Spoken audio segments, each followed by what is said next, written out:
It stood on the outskirts of Lublin, Poland, in plain sight of the world. A camp so vast that villagers and travellers could see its watchtowers, smell its smoke, and yet for years its full horror remained hidden. Majdanek was unlike many other camps of the Nazi system. It was not tucked away deep in forests or disguised from view, but sprawled across open fields, a grim reminder that terror did not always hide in the shadows. Built in 1941, it began as a prisoner of war camp for captured Soviet soldiers, but soon grew into one of the central sites of forced labor, suffering, and extermination in occupied Europe. Its barbed wire enclosed tens of thousands of men, women, and children from across the continent: Jews, Poles, Soviets, Romani, and countless others, all caught in the machinery of Nazi repression. Here, people endured starvation, disease, brutal punishments, endless forced labor, and selections that determined life or death. Majdanek's gas chambers and crematoria became instruments of mass killing, and yet its story carries unique weight because of what happened in its final days. When Soviet troops reached Majdanek in July 1944, it became the first major Nazi camp liberated, intact enough to reveal undeniable proof of genocide.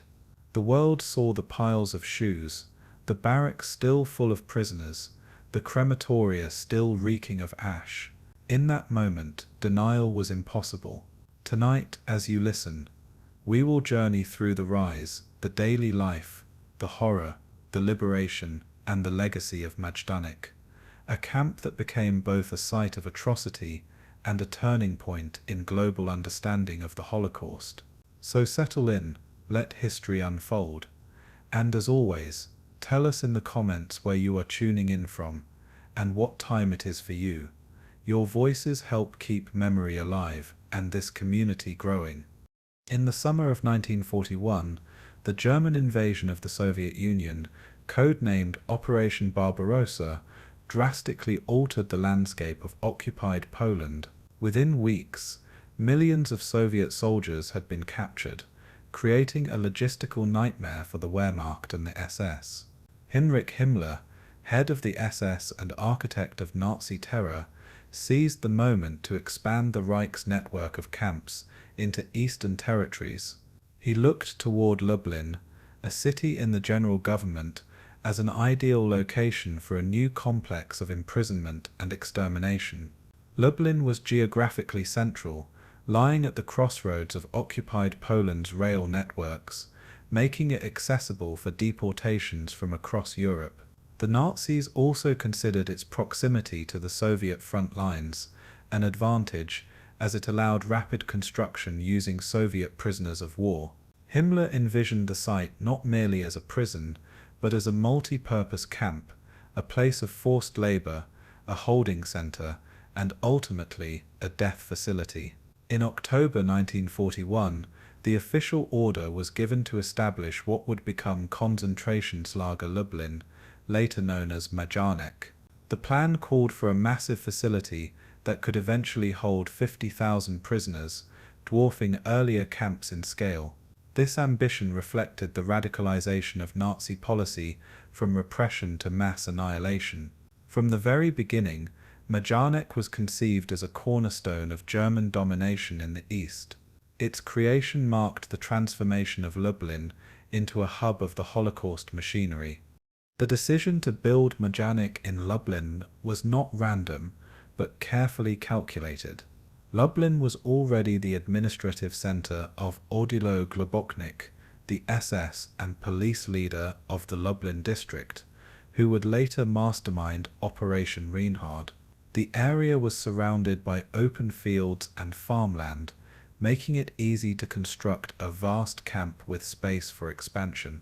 Unlike Auschwitz, which had been a former Polish military barracks, Majdanek was built almost from scratch, requiring barracks, fences, crematoria, and watchtowers.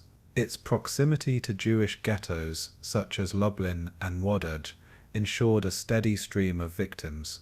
The nearby forests also provided secluded areas for mass burials, though the camp itself was not hidden deep in the woods. In fact, Majdanek stood surprisingly close to Lublin's main roads, its barbed wire fences visible to local civilians passing by. This brazen placement was a symbol of Nazi confidence and disregard for secrecy at that stage of the war. It showed that terror was not only to be practiced but also displayed, instilling fear in the occupied population. By late 1941, thousands of Soviet prisoners of war were forced to clear land and begin constructing the camp. Their brutal labor under freezing conditions set the tone for what Majdanek would become. Many of these very builders did not survive long enough to see the camp completed. Himmler's orders for Majdanek reflected the broader Nazi racial ideology that shaped every element of the war. Initially, the camp was intended to hold Soviet POWs, whom the Nazis regarded as subhuman and disposable. The German leadership saw these men not as military captives protected by international law, but as fodder for forced labor and extermination. The construction orders specified barracks designed to house thousands in cramped, disease-ridden quarters. Food rations were minimal, clothing was inadequate, and medical care was non-existent. In Himmler's view, such conditions were not a failure of logistics, but part of a deliberate policy of annihilation through labor. As the camp neared completion, its purpose expanded beyond POWs to include Jews, Poles, and other groups the Nazis targeted. The transition from a prisoner of war camp to a full concentration and extermination camp took shape quickly. Lublin, with its Jewish population and strategic position, provided both victims and utility. By December 1941, the outlines of Majdanek had become visible, a sprawling complex of wire, watchtowers, and half-built barracks. What began as a measure against captured soldiers evolved into one of the central killing grounds of the Holocaust. The architecture of terror at Majdanek was designed with efficiency in mind. Wooden barracks were laid out in rows, forming compounds known as fields, each capable of holding thousands. Tall electrified fences surrounded the camp, watched over by armed SS guards stationed in towers. The design echoed that of earlier camps like Dachau and Sachsenhausen, but on a far larger and more lethal scale. The entrance gate bore the grim authority of Nazi control, a physical manifestation of domination. Inside, the plan included areas for administration, housing, workshops, punishment cells, and eventually gas chambers. Early construction also made provision for crematoria, although the first facility was modest compared to what came later. The Nazis learned from each camp they built, refining their system of death with each new project. Majdanek was both experimental and foundational, a site where techniques of mass imprisonment and extermination could be tested and expanded. Its rapid growth from late 1941 into 1942 reflected the radical acceleration of the final solution. Unlike smaller camps hidden in forests, Majdanek was intended to be permanent, a lasting center of German occupation. From its first days, the camp's structures symbolized the ruthless logic of Nazi genocide. The selection of Lublin also connected Majdanek to the administrative machine of the general government. Hans Frank, Governor-General of occupied Poland, presided over a regime of brutal exploitation and racial cleansing. Odilo Globoknik, with his SS authority in Lublin, became one of the key figures in building Majdanek into a hub of extermination. Globoknik's experience in managing ghettos and overseeing deportations made him an essential link between Nazi policy and its execution. Under his authority, Majdanek grew in size and brutality, a project that would eventually rival Auschwitz in scope. The camp's proximity to railways leading to Warsaw, Krakow and beyond, meant that it could receive transports from across occupied Europe. In this way, Lublin became not just a city under occupation, but a command center of mass murder. The creation of Majdanek was also linked to the German desire to settle ethnic Germans in conquered lands, clearing out the Polish and Jewish populations. Himmler envisioned the camp as both a tool of destruction and a foundation for German colonization. For the Nazis, the land around Lublin was not just territory, it was to be transformed into living space for the Reich. Majdanek stood at the intersection of genocide, forced labor, and ideological conquest. From its inception, Majdanek embodied contradictions that revealed the twisted logic of the Nazi system. On one hand, it was built to exploit prisoners as laborers, squeezing work out of their bodies until they collapsed. On the other hand, it was also designed to exterminate vast numbers of people quickly and efficiently. This dual function, labor camp and death camp, defined its cruel identity. The very barracks where prisoners were housed became sites of disease, malnutrition, and death. The SS viewed the inevitable mortality not as a problem, but as proof of the system's effectiveness. When typhus broke out, it was often allowed to rage unchecked, decimating the camp population.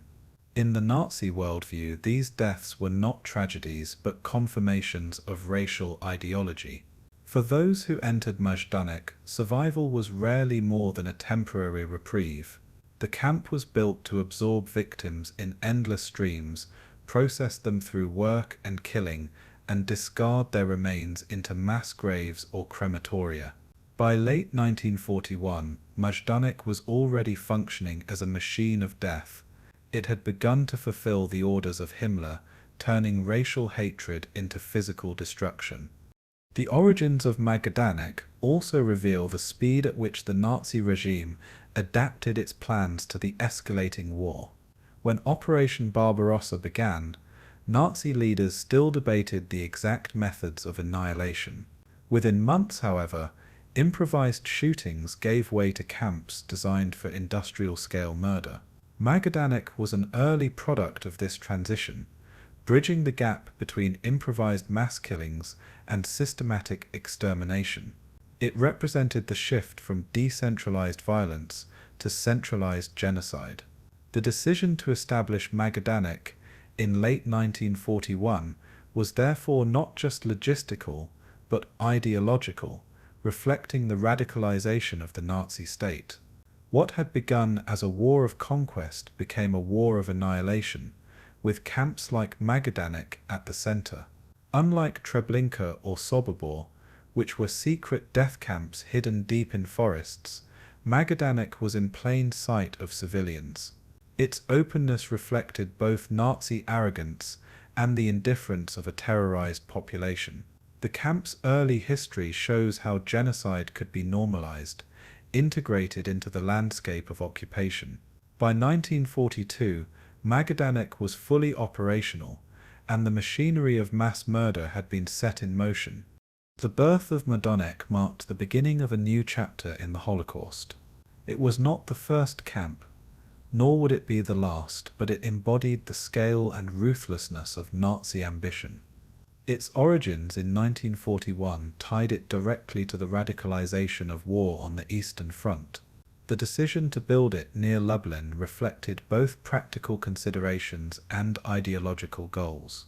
Himmler's orders transformed the fields outside the city into a landscape of barbed wire and barracks. Thousands of Soviet POWs, forced to labor under brutal conditions, built the very structures that would imprison and kill others. The first outlines of Majdanek revealed its dual nature: labor exploitation and systematic extermination. As the camp expanded, its role grew to encompass Jews, Poles, Roma, and many others marked for destruction. The birth of Majdanek was not simply a logistical act, but a declaration of Nazi intent. It showed that genocide would not be improvised, but carefully planned and embedded into the fabric of occupation. In its creation, Majdanek foreshadowed the vast machinery of death that would define the Holocaust. Its foundations were laid not only in concrete and timber, but in ideology and cruelty.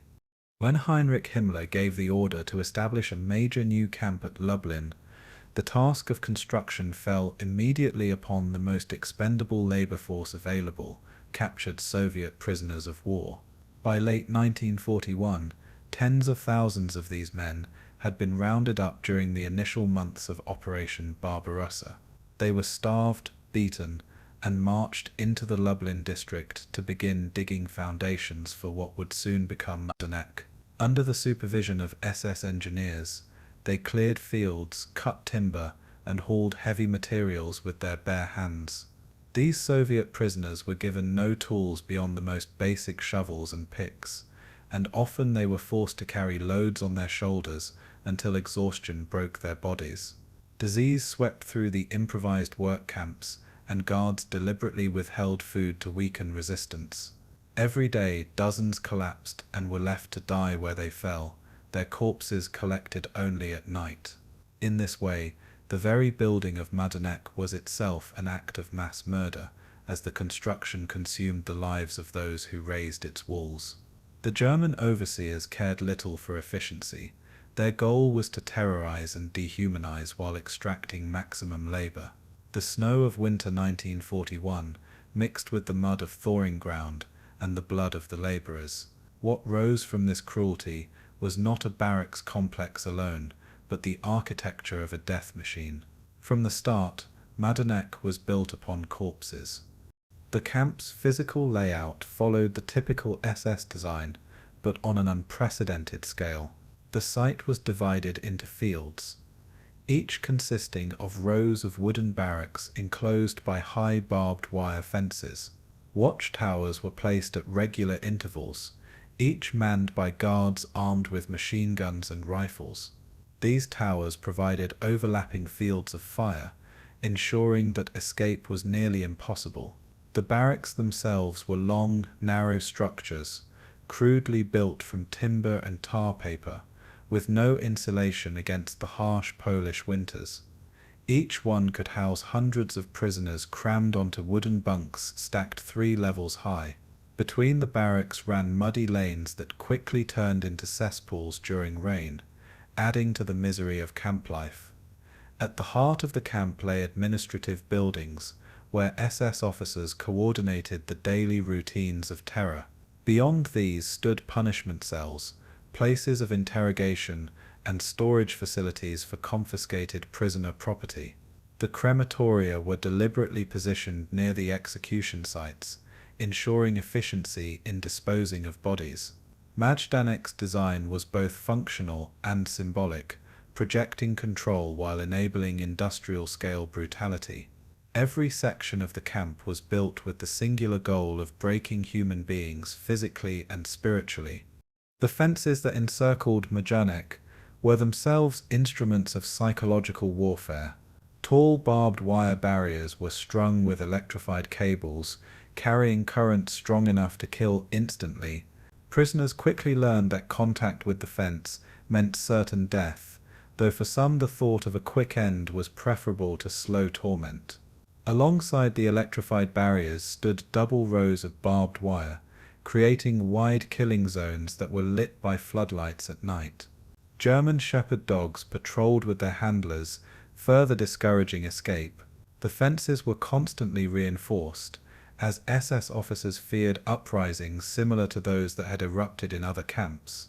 Beyond the wire, locals traveling the road into Lublin could clearly see the perimeter, a visible warning of German power.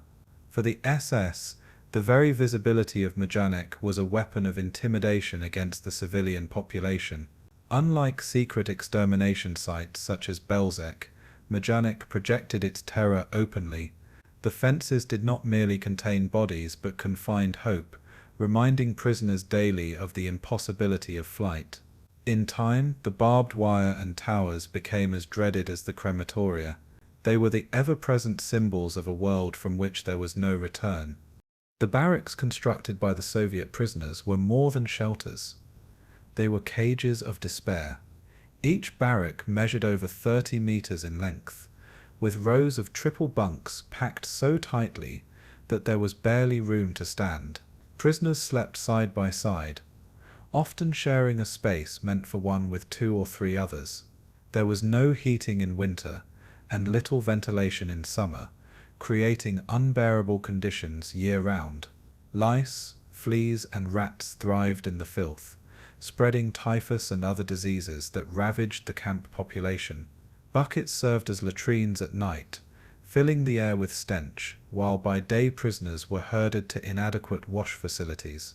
The wooden walls absorbed moisture, becoming damp and moldy, adding to the suffocating atmosphere. Hunger gnawed at every inmate, and the lack of space meant that rest was never sufficient. Barracks quickly became death traps, where prisoners perished not by bullets but by disease and neglect. The overcrowding was deliberate, a tool to strip individuals of dignity and identity. To the SS, each barrack was not a dwelling but a tool of extermination. Life inside these structures was a slow march toward death. From the earliest days of construction, plans were made for facilities to carry out executions. A provisional crematorium was built near the camp, consisting of simple ovens capable of burning dozens of bodies per day. This facility was soon expanded as prisoner numbers swelled and death rates soared. Gas chambers were later added, disguised as shower rooms, where Zyklon B was introduced to kill groups of prisoners at once. Execution trenches were dug nearby, where shootings and hangings were carried out en masse. Soviet POWs, Polish political prisoners, and Jews were among the first victims to be disposed of in these gruesome ways. The proximity of the killing sites to the living barracks ensured that prisoners could hear the shots and smell the smoke of burning flesh. The camp thus reinforced the omnipresence of death, making survival feel not like a reprieve but a temporary postponement. German efficiency demanded that bodies be destroyed quickly, both to prevent epidemics and to erase evidence. Prisoners were often forced to carry the corpses of their comrades to the crematorium, deepening the psychological torment. The construction of these killing facilities turned Majdanek into a hybrid of labor exploitation and extermination. From the beginning, death was built into the very foundations of the camp. The watchtowers that loomed above Majdanek were both functional and symbolic. Rising high above the fences, they gave guards sweeping views of every corner of the camp. Each was equipped with machine guns and searchlights, allowing guards to strike terror into prisoners day and night. The psychological effect was immense. Prisoners lived under the constant gaze of eyes that never blinked. The towers were manned by SS men and Ukrainian auxiliaries, trained to shoot without hesitation at any sign of defiance. At night, the beams of searchlights swept the camp in regular patterns, reminding prisoners that even in darkness they were not free. The architecture of surveillance created a sense of omnipresent control, stripping prisoners of even the illusion of privacy. For locals outside the camp, the towers stood as stark reminders of German power in the region. Their silhouettes against the skyline announced that death and terror were institutionalized in Lublin. Every tower was both a weapon and a message. Resistance was futile. In the Nazi worldview, watchtowers symbolized not just security but domination. They transformed Majdanek into a fortress of oppression, visible to all who dared to look. The camp's infrastructure expanded rapidly in 1942. Reflecting the escalating demands of the Holocaust, barracks multiplied, crematoria were enlarged, and administrative offices swelled to handle the influx of prisoners. Workshops were added to exploit inmate labor for German industry, particularly in armaments and uniforms. Roads and paths were laid through the camp, muddy in rain and dusty in summer, worn by the endless shuffle of prisoner feet. Storage depots filled with confiscated goods grew alongside the barracks, containing mountains of shoes, clothing, and personal items stripped from victims. The SS designed Majdanek not only as a killing site, but as a machine of plunder, feeding the Reich's war economy. With every expansion, the camp grew more permanent, embedding itself into the landscape of Lublin. Unlike temporary extermination camps like Sobibor, Majdanek was built to last, with stone structures complementing wooden barracks. The camp's scale soon rivaled that of Auschwitz, though its killing methods remained less industrialized. By mid-1942, Majdanek had become both a labor camp and an extermination site, blurring the line between survival and annihilation. Its construction was a living demonstration of Nazi ambition. The camp had become a city of death, meticulously engineered. By the time Majdanek reached full operational capacity, its construction had consumed thousands of lives and reshaped the very earth around Lublin. The fields once tilled by Polish farmers were transformed into zones of barbed wire, barracks, and burning crematoria. Soviet POWs who had built the camp had mostly perished, replaced by Jews, Poles, and others brought in by deportations. The architecture of Majdanek embodied the Nazi principle that human life could be engineered, exploited, and destroyed on command. Every barrack, every fence, and every watchtower was a component of a larger system of genocide. The camp's open visibility to the citizens of Lublin reinforced the aura of Nazi terror, showing that the machinery of death was no longer hidden. Unlike the forests of Treblinka, Majdanek stood as a fortress of annihilation in plain sight. Its construction represented the physical manifestation of ideology, where racial hatred was laid down in wood, stone, and steel. For those who passed its gates, survival became a fragile, fleeting chance. The birth of the camp was complete. Majdanek had become a factory of death. It was both a prison and a graveyard, built by human hands under the shadow of cruelty. In its rising walls, the Nazis proclaimed their power to destroy. The first groups to pass through the gates of Majdanek were Soviet prisoners of war, captured in the devastating early months of Operation Barbarossa.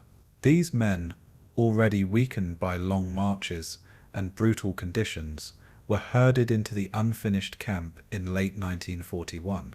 They found only skeletal barracks, half-built fences, and endless mud surrounding them. The Germans provided no adequate food, and rations consisted of watery soup and scraps of bread unfit for sustenance. Within days, men began collapsing from hunger and exposure, their skeletal bodies unable to endure the bitter Polish winter.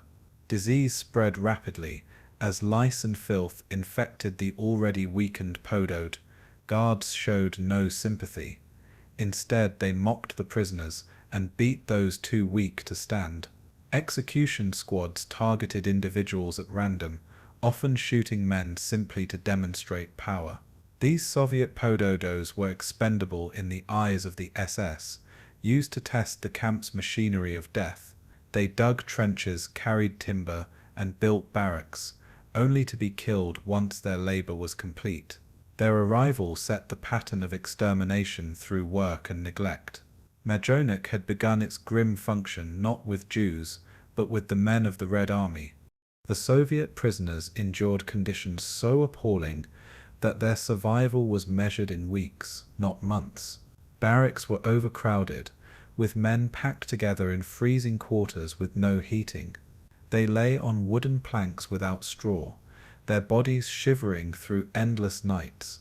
Starvation became the constant companion of every prisoner, as daily rations never exceeded a few hundred calories. Water was scarce and often contaminated, leading to dysentery that swept through entire barracks. The SS treated them with calculated cruelty, beating them during roll calls that lasted hours in the freezing cold. Execution pits outside the camp were filled with men deemed unfit for labor, their bodies buried hastily in shallow graves. Survivors remembered eating grass, bark, and even leather to stave off hunger for a few more hours of life. Typhus epidemics erupted, and the SS responded by burning entire barracks of infected men alive to contain the spread. Out of the tens of thousands of Soviet POWs brought to Majdanek, only a small fraction survived beyond the winter of 1941-42. The camp had become both a prison and a death sentence. From the beginning, survival was the exception, not the rule. In early 1942, the prisoner population expanded with the arrival of Polish civilians targeted in mass arrests. These included political prisoners, intellectuals, resistance suspects, and ordinary villagers swept up in reprisal actions. Families were torn apart as men and women were dragged from their homes and transported to Majdanek under SS guard. For the Poles, the sight of the camp's barbed wire and watchtowers brought immediate despair, as rumors of atrocities had already circulated. Once inside, they faced the same starvation, forced labor, and brutality that had destroyed the Soviet POWs. The Germans forced Poles to build additional sections of the camp, expanding the fields of barracks and laying the foundations for crematoria. Many were assigned to grueling labor in quarries or carrying heavy stones, collapsing under the strain. Punishments for minor infractions included whippings, hanging by the arms, or confinement in tiny, airless cells. Executions were carried out daily, with groups of Poles marched to pits and shot. Entire transports of villagers were sometimes killed within days of arrival. The camp had become a tool of both political repression and racial terror. Poles learned quickly that Majdanek was a place designed to erase resistance and humanity alike. By mid-1942, Jewish prisoners began to arrive in significant numbers following deportations from surrounding ghettos. The Jews brought into Majdanek faced the double burden of starvation and targeted annihilation, as Nazi racial ideology dictated their extermination. Upon arrival, families were torn apart, with men and women separated and children often killed immediately. Many were stripped of their clothing and possessions, forced to hand over even wedding rings and family heirlooms. Deception was woven into the process, with prisoners told they were being resettled for work, even as they were led toward death. Those deemed fit for labor were placed into work detachments under impossible conditions, such as quarrying, carrying heavy loads, or digging trenches. The others were driven into gas chambers, disguised as showers, where Zyklon B pellets released toxic fumes that suffocated them within minutes. Crematoria consumed the bodies, leaving only ashes as evidence of mass murder. Witnesses recalled the smoke that hung over Lublin, a constant reminder of the killing within Majdanek's fences. Jewish prisoners who survived selection endured constant terror, never knowing when their turn would come. For them, life at Majdanek was a drawn-out prelude to inevitable death. The camp had become a cog in the final solution. Daily existence for all early prisoners was a calculated assault on body and spirit. Roll calls lasted hours in all weather, with men and women forced to stand motionless until many collapsed from exhaustion. Guards beat prisoners with rifle butts or whips, often killing them for failing to rise quickly enough. Food rations were deliberately inadequate, ensuring that even the strongest wasted away after weeks. Soup consisted of water and scraps, while bread was rationed so thinly that hunger gnawed endlessly. The camp latrines overflowed, spreading disease, while the washrooms provided no relief for thousands crammed into filthy barracks. Work details dragged prisoners outside the fences, guarded by SS men and dogs, forcing them to dig ditches, haul stones, or chop wood until they collapsed. Those who faltered were shot on the spot and left as warnings to others. The atmosphere of death was constant, with executions visible from the barracks and the smell of cremated bodies drifting through the camp. Prisoners clung to survival through scraps of solidarity, sharing morsels of food or whispered words of comfort. Yet hope was fragile and easily extinguished. Every day inside Majdanek was a battle not just against the Germans but against despair. Executions were a daily ritual in the early months of Majdanek, carried out with chilling regularity. Soviet POWs were marched to the edge of prepared pits, lined up and shot in the back of the head.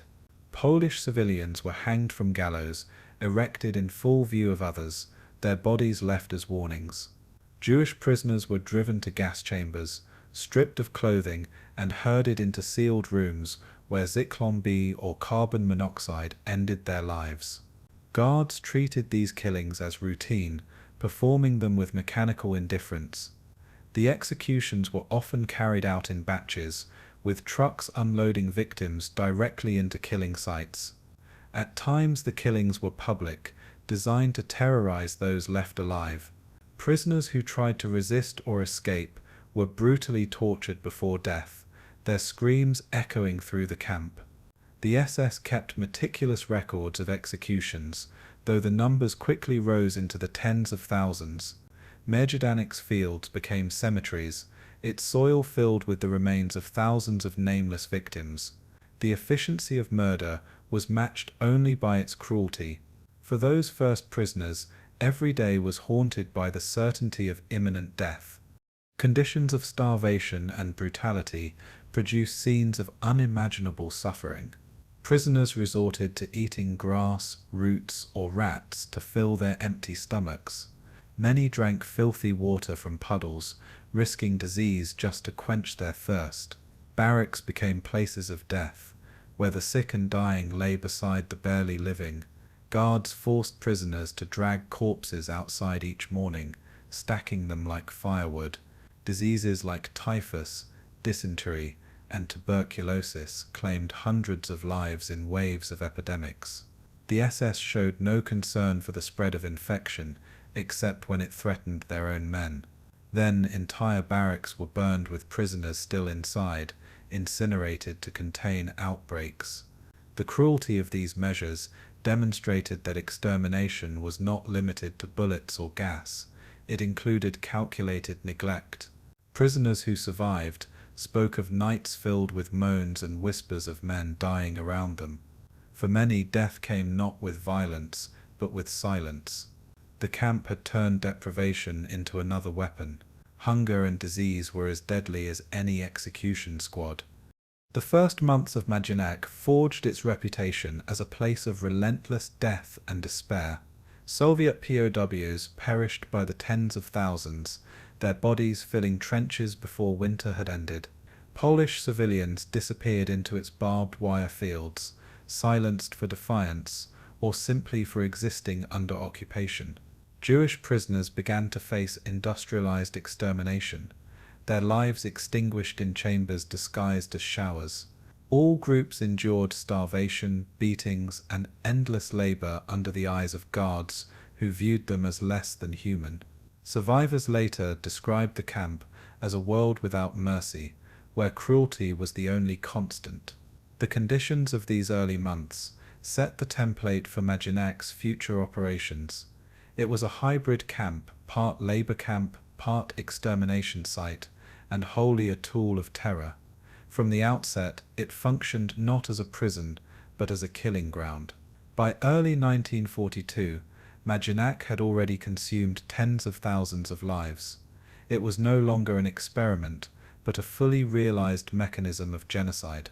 The first prisoners had laid the groundwork for the camp's deadly legacy. In the winter of 1941, Majdanek was still an improvised prisoner of war camp, a bleak holding pen for Soviet captives, whose lives were cut short by starvation and bullets. Yet within months, its purpose began to shift under orders from Heinrich Himmler himself, who envisioned the camp as part of a grander system of repression in occupied Poland. Himmler's visit to Lublin in July 1942 marked a decisive turning point. as he declared that Majdanek should serve not only as a prison, but also as a labor and extermination site. Construction intensified, with new barracks rising across the fields, fences reinforced, and additional watchtowers erected to expand its killing capacity. What had begun as a site for Soviet POWs was evolving into a central instrument of the Nazi occupation. Architects of genocide recognized Majdanek's geographic value. Its location near Lublin placed it at the crossroads of deportation routes from ghettos across Poland. Trains could arrive directly at the camp's siding, delivering human cargo in mass numbers. The transformation reflected the wider Nazi policy shift from ad hoc killings to systematic extermination. Majdanek became one of the nodes of Operation Reinhard, the code name for the annihilation of Polish Jewry. Within months, its fields filled not with soldiers, but with entire communities uprooted from their homes. The camp's evolution mirrored the radicalization of the war itself, as the final solution entered full operation. Expansion meant more than building barracks. It meant reshaping Majdanek into a machine of death and exploitation. The SS extended its perimeter, enclosing hundreds of acres of fields and farmland within barbed wire. Prisoner barracks were arranged in neat, geometric rows, with space for tens of thousands of inmates at a time. Guard towers dotted the perimeter at regular intervals, manned by armed SS men with orders to shoot on sight. Inside the camp, new facilities arose: workshops, warehouses, and eventually crematoria. Each addition represented a calculated step toward making Majdanek both self-sufficient and efficient in extermination. Unlike Auschwitz, which grew into an industrial complex, Majdanek retained its character as a hybrid, part labor camp, part extermination site. Prisoners were forced to labor in industries that fed the German war machine, producing boots, uniforms, and weapons components. Those deemed unfit for labor were exterminated, often on the same day they arrived. This brutal duality, work until death or die immediately, defined the camp's new purpose. Expansion thus meant not progress, but refinement of destruction. Majdanek was no longer a provisional camp. It had become a cornerstone of Nazi terror in occupied Poland. Integration into Nazi policies required coordination with larger genocidal plans unfolding across occupied Europe. Operation Reinhard, launched in 1942, aimed at the total annihilation of Polish Jewry, with extermination camps like Belzec, Sobibor, and Treblinka leading the charge. Majdanek was absorbed into this system, serving as both a destination for transports and a labor camp that supplemented the killing centers. Trains from ghettos in Lublin, Warsaw, and other cities began arriving regularly, unloading thousands of Jews onto its platforms. SS officers directed selections immediately upon arrival, separating those deemed useful from those slated for death. The connection between Majdanek and Operation Reinhard blurred the lines between concentration and extermination camps, making it an adaptable instrument of mass murder. Prisoners who survived initial selection often worked in workshops tied to German industry, but their survival was only temporary. Deportations were not limited to Jews. Poles, Roma, and Soviet POWs continued to arrive, filling the camp beyond its capacity. This expansion reflected Nazi ideology in practice. Racial, political, and economic enemies all converged in one space. Majdanek thus stood as a living representation of the regime's policies of annihilation. Its growth was inseparable from the genocide consuming Europe. In its fields and barracks, Nazi policy was made horrifyingly real. The physical expansion of Majdanek was accompanied by an escalation of brutality and killing capacity. By 1942, gas chambers were operational, enabling the SS to murder prisoners in groups rather than individually. Zyklon B and carbon monoxide were both used, marking Majdanek as one of the earliest sites of mass gassing. Crematoria were built to handle the corpses, their chimneys releasing plumes of smoke that hung over Lublin. Prisoners remembered the stench of burning flesh carrying across the city, making denial of the camp's purpose impossible for local inhabitants. The camp's transformation into a site of systematic killing was deliberate and methodical, a response to the Nazi leadership's demand for efficiency. Fields once used for labor now doubled as mass graves, with entire sections devoted to burying victims. Later these graves were exhumed, and bodies burned in open-air pyres to erase evidence. The camp's evolution was not only architectural but functional, shifting from neglectful death to mechanized murder. Prisoners recognized the change, as selections grew more frequent and survival became ever more unlikely. Majdanek had stepped fully into its role as a camp of extermination. Its machinery of death operated day and night, indifferent to the suffering it caused. The SS expanded Majdanek's capacity with ruthless precision, ensuring it could hold and kill tens of thousands simultaneously. New prisoner fields were added, each with rows of barracks, designed to cram hundreds into tight spaces. The camp was divided into sections, allowing for the separation of different prisoner categories: Jews, Poles, Soviet POWs, and others. Each category faced its own form of persecution, though all were subject to death. Work detachments were organized to exploit prisoners as long as possible before their extermination. The Germans viewed this dual system as both economical and ideological, extracting maximum labor while pursuing racial annihilation. Workshops inside Majdanek produced uniforms, boots, and military supplies for the Wehrmacht. Meanwhile, nearby fields became killing sites where prisoners were executed en masse. The combination of industrial labor and systematic murder made Majdanek a hybrid camp unique in its structure. Its evolution reflected Nazi priorities: war production on the one hand, genocide on the other. Both were intertwined, inseparable, and devastating. Expansion thus brought not relief but greater misery, embedding Majdanek deeper into the machinery of the Holocaust. Expansion also meant a dramatic increase in prisoner population, which soared into the tens of thousands. Deportation trains arrived from across Poland and beyond, bringing Jews from Germany, Austria, and Czechoslovakia as well. The camp quickly became a melting pot of suffering, with prisoners from different nations crammed into the same barracks. Language barriers complicated survival, but solidarity sometimes grew across national lines. Conditions worsened as overcrowding spread disease and made sanitation impossible. Epidemics swept through the camp, claiming thousands in waves of death. The SS responded with characteristic cruelty, often killing the sick outright rather than providing any care. Expansion did not mean improved infrastructure for survival. It meant only increased efficiency of death. Starvation diets, grueling labor, and frequent executions thinned the population as fast as new transports replenished it. Prisoners described Majdanek as a place where life expectancy was measured in weeks. The camp had become a vortex into which entire communities disappeared. Expansion thus magnified the suffering to industrial proportions. Its evolution was marked not by development but by destruction.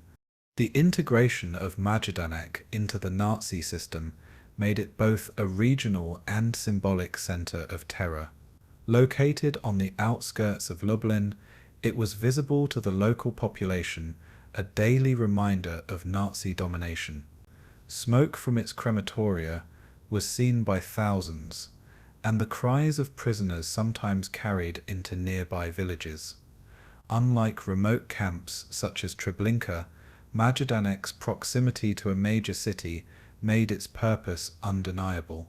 The Germans used this visibility as a weapon of intimidation, demonstrating their power to annihilate at will. Within the camp, SS brutality reinforced the message, as guards killed prisoners with impunity in front of others. Expansion thus meant not only physical growth, but psychological terror. The camp became an ever-present threat to anyone in occupied Poland who resisted German rule. For the Nazis, this visibility served a dual purpose, terrorizing locals while reinforcing control over prisoners.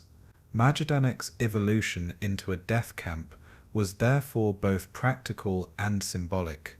It functioned as a laboratory of terror, perfectly aligned with Nazi policies. Every expansion deepened its role in the machinery of genocide. By the end of 1942, Majdanek had completed its transformation from a provisional camp to a central instrument of the Holocaust. Its evolution mirrored the radicalization of Nazi policy, from imprisoning enemies to exterminating entire populations. The camp's hybrid character, labor and death, reflected the regime's twin obsessions with racial purity and wartime exploitation. Expansion was not accidental but deliberate, driven by Himmler's orders and implemented by ruthless SS commandants. The camp became a hub where deportations ended in death, where starvation and forced labor destroyed bodies, and where executions and gassings erased lives. Majdanek's very layout told the story of its transformation: barracks for prisoners, workshops for labor, crematoria for corpses, and fields for mass graves. Every corner of the camp bore witness to its dual function as prison and slaughterhouse. Prisoners who survived its earliest phases understood that expansion meant not survival, but more efficient killing. The camp's evolution was a grim reflection of Nazi policy at its most radical. By 1943, Majdanek stood as one of the deadliest sites in occupied Europe. Its expansion was complete, and its legacy of horror had been sealed. Every morning at Majdanek began with the ritual of roll call, a brutal routine that was as much about punishment as it was about counting prisoners. At dawn, inmates were driven from their barracks by barking SS guards and their dogs, lined up in neat rows regardless of weather. Rain, snow, or blistering heat made no difference. Prisoners stood for hours, their bodies trembling from exhaustion and malnutrition. Any slight movement, a cough or a faint, could result in a beating or execution on the spot. SS officers patrolled the rows with whips, clubs, and rifles, ensuring that no one dared falter. The roll call often stretched into hours, deliberately prolonged to inflict suffering and to remind prisoners of their total helplessness. The purpose was not efficiency, but domination, forcing thousands to submit to the camp's relentless authority each morning. Deaths during roll call were common, as the weak collapsed and were left to die where they fell. Survivors later recalled the agony of waiting for the count to end, knowing that the day ahead held only more torment. Roll calls embodied the camp's cruelty in its purest form, systematic humiliation under the watchful eyes of the SS. They transformed a simple administrative task into a daily ritual of terror. In these moments, the machinery of oppression revealed itself in its rawest state. Punishments at Majdanek were designed to break both body and spirit, administered with theatrical cruelty by SS guards. Prisoners caught with minor infractions, like stealing a potato, whispering after hours, or moving too slowly, faced beatings that left them crippled or dead. The SS employed a variety of methods: flogging with whips, hanging prisoners by their arms until their shoulders dislocated, or forcing them to kneel on gravel for hours. One notorious punishment was the sport, where inmates were ordered to perform grueling physical exercises until they collapsed. Guards delighted in inventing humiliations, often laughing as they tormented their victims. Punishments were often public, carried out in front of other prisoners to spread fear and enforce obedience. Even those forced to watch felt the lash of the punishment, knowing their own turn could come at any moment. The cruelty was arbitrary, ensuring no one felt safe regardless of their conduct. Survivors spoke of the dread that hung over every action, as even the smallest mistake could mean agony or death. For the SS, punishment was not only retribution, but a form of psychological warfare. It destroyed trust, broke morale, and reinforced their absolute control. At Majdanek, punishment was not a consequence, it was a constant threat woven into daily life. Torture chambers at Majdanek extended this cruelty into a systematic practice of sadism. Hidden behind the camp's fences but known by every prisoner, interrogations were conducted in cellars and small rooms, where the Gestapo and SS extracted confessions or simply inflicted suffering. Prisoners were beaten with rubber truncheons, burned with hot irons, or whipped until they fainted. Some were forced into stress positions for hours, unable to move without tearing their muscles. Others were subjected to mock executions, psychological games meant to destroy their will. Torture was not limited to extracting information. It was a weapon of terror used to enforce obedience and intimidate the wider camp population. Survivors recounted the screams echoing through the camp at night, chilling reminders of what awaited those who resisted. Prisoners often emerged from torture chambers broken, both physically and mentally, if they emerged at all. The SS justified these practices as discipline or security, but in truth they reflected the regime's boundless capacity for cruelty. The chambers themselves became symbols of fear, whispered about by inmates who dreaded being summoned there. At Majdanek, torture was institutionalized, a permanent feature of the machinery of oppression. It showed that the SS sought not just to kill, but to annihilate human dignity before death. Executions formed a central pillar of Majdanek's oppressive machinery, carried out with chilling regularity. Prisoners were shot in mass groups at the edge of fields, their bodies dumped into hastily dug pits. Gallows stood inside the camp, where hangings were staged before crowds of inmates forced to watch. The most infamous execution method was mass shooting in trenches, a practice that culminated in the horrific Harvest Festival massacre of November 1943. On that day, over 18,000 Jews were executed in a single day, their screams drowned by the sound of loudspeakers blaring music. Daily executions, however, were more intimate, often involving just a handful of prisoners punished for supposed infractions or resistance. Guards carried them out without hesitation, making clear the price of disobedience. Even the crematoria served as extensions of this machinery, their fires consuming thousands of corpses and leaving only ashes. Executions were not only a means of extermination, but also a tool of psychological dominance. Each shot, each hanging, reminded the survivors of their fragile existence. In Majdanek, death was not hidden, it was made visible, a spectacle of terror. The executions underscored the camp's function as a factory of despair, where killing was routine and life was treated as expendable. The machinery of oppression extended beyond punishments and executions into the very rhythms of daily life. Hunger was weaponized, with starvation diets leaving prisoners too weak to resist. Disease was allowed to spread unchecked, with typhus and dysentery claiming thousands. Work assignments were deliberately grueling, designed to push bodies to collapse, while offering no respite. Sleep was constantly interrupted by night roll calls or surprise inspections, ensuring exhaustion wore down resistance. Prisoners were stripped of personal belongings, names replaced by numbers tattooed or written on registration cards. Clothing was insufficient for the brutal Polish winters, leaving many to freeze to death in their barracks. Even the architecture reinforced oppression, with high fences, electrified wires and towers looming over the camp like ever-present reminders of captivity. Each element, from the smallest detail to the largest structure, served to strip away humanity. Survival depended not only on strength but on luck, chance, and fleeting moments of solidarity. The daily grind of deprivation and fear became as deadly as bullets or gas. Majdanek's oppression was total, saturating every aspect of existence. The camp became a world where cruelty was constant and hope was systematically extinguished.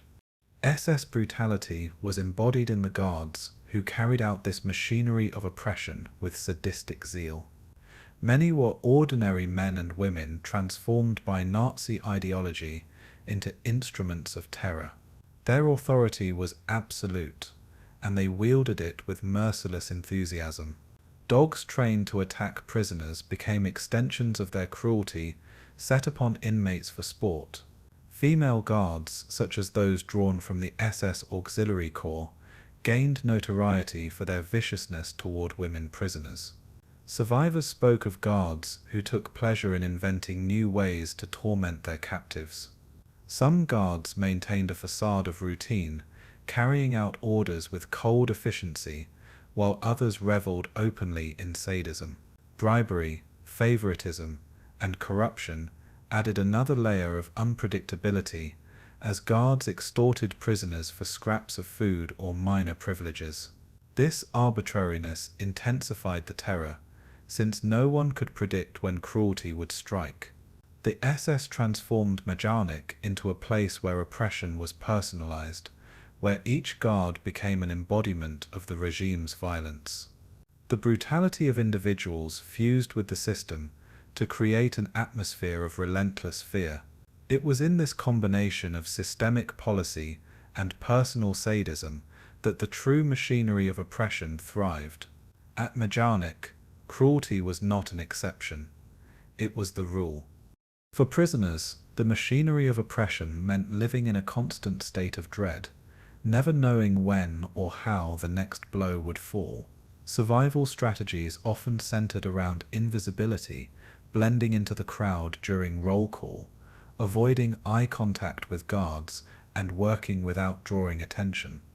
Yet no strategy guaranteed safety, as oppression was arbitrary and deliberately unpredictable. The sound of boots on gravel, the bark of dogs, or the shriek of a whistle could mean sudden death. Prisoners described their existence as a fragile thread, always one misstep away from destruction. Even acts of kindness among inmates carried risks, as helping a fellow prisoner could draw the ire of the SS.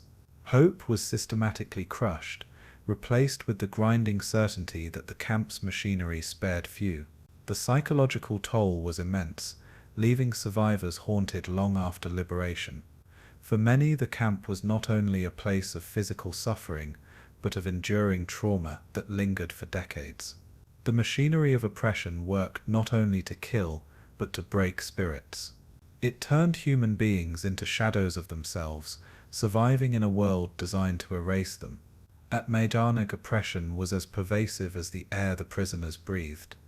Majdanek's machinery of oppression functioned as a finely tuned system of dehumanization, blending daily routines, brutal punishments, and systemic terror into a single mechanism.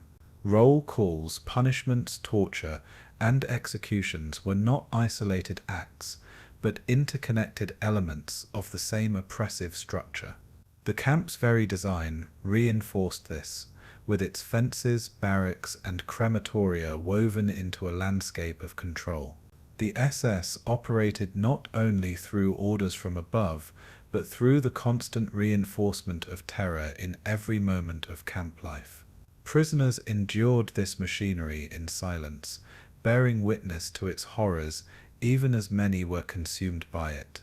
Survivors later testified that the oppression felt endless, as though time itself had been corrupted by suffering.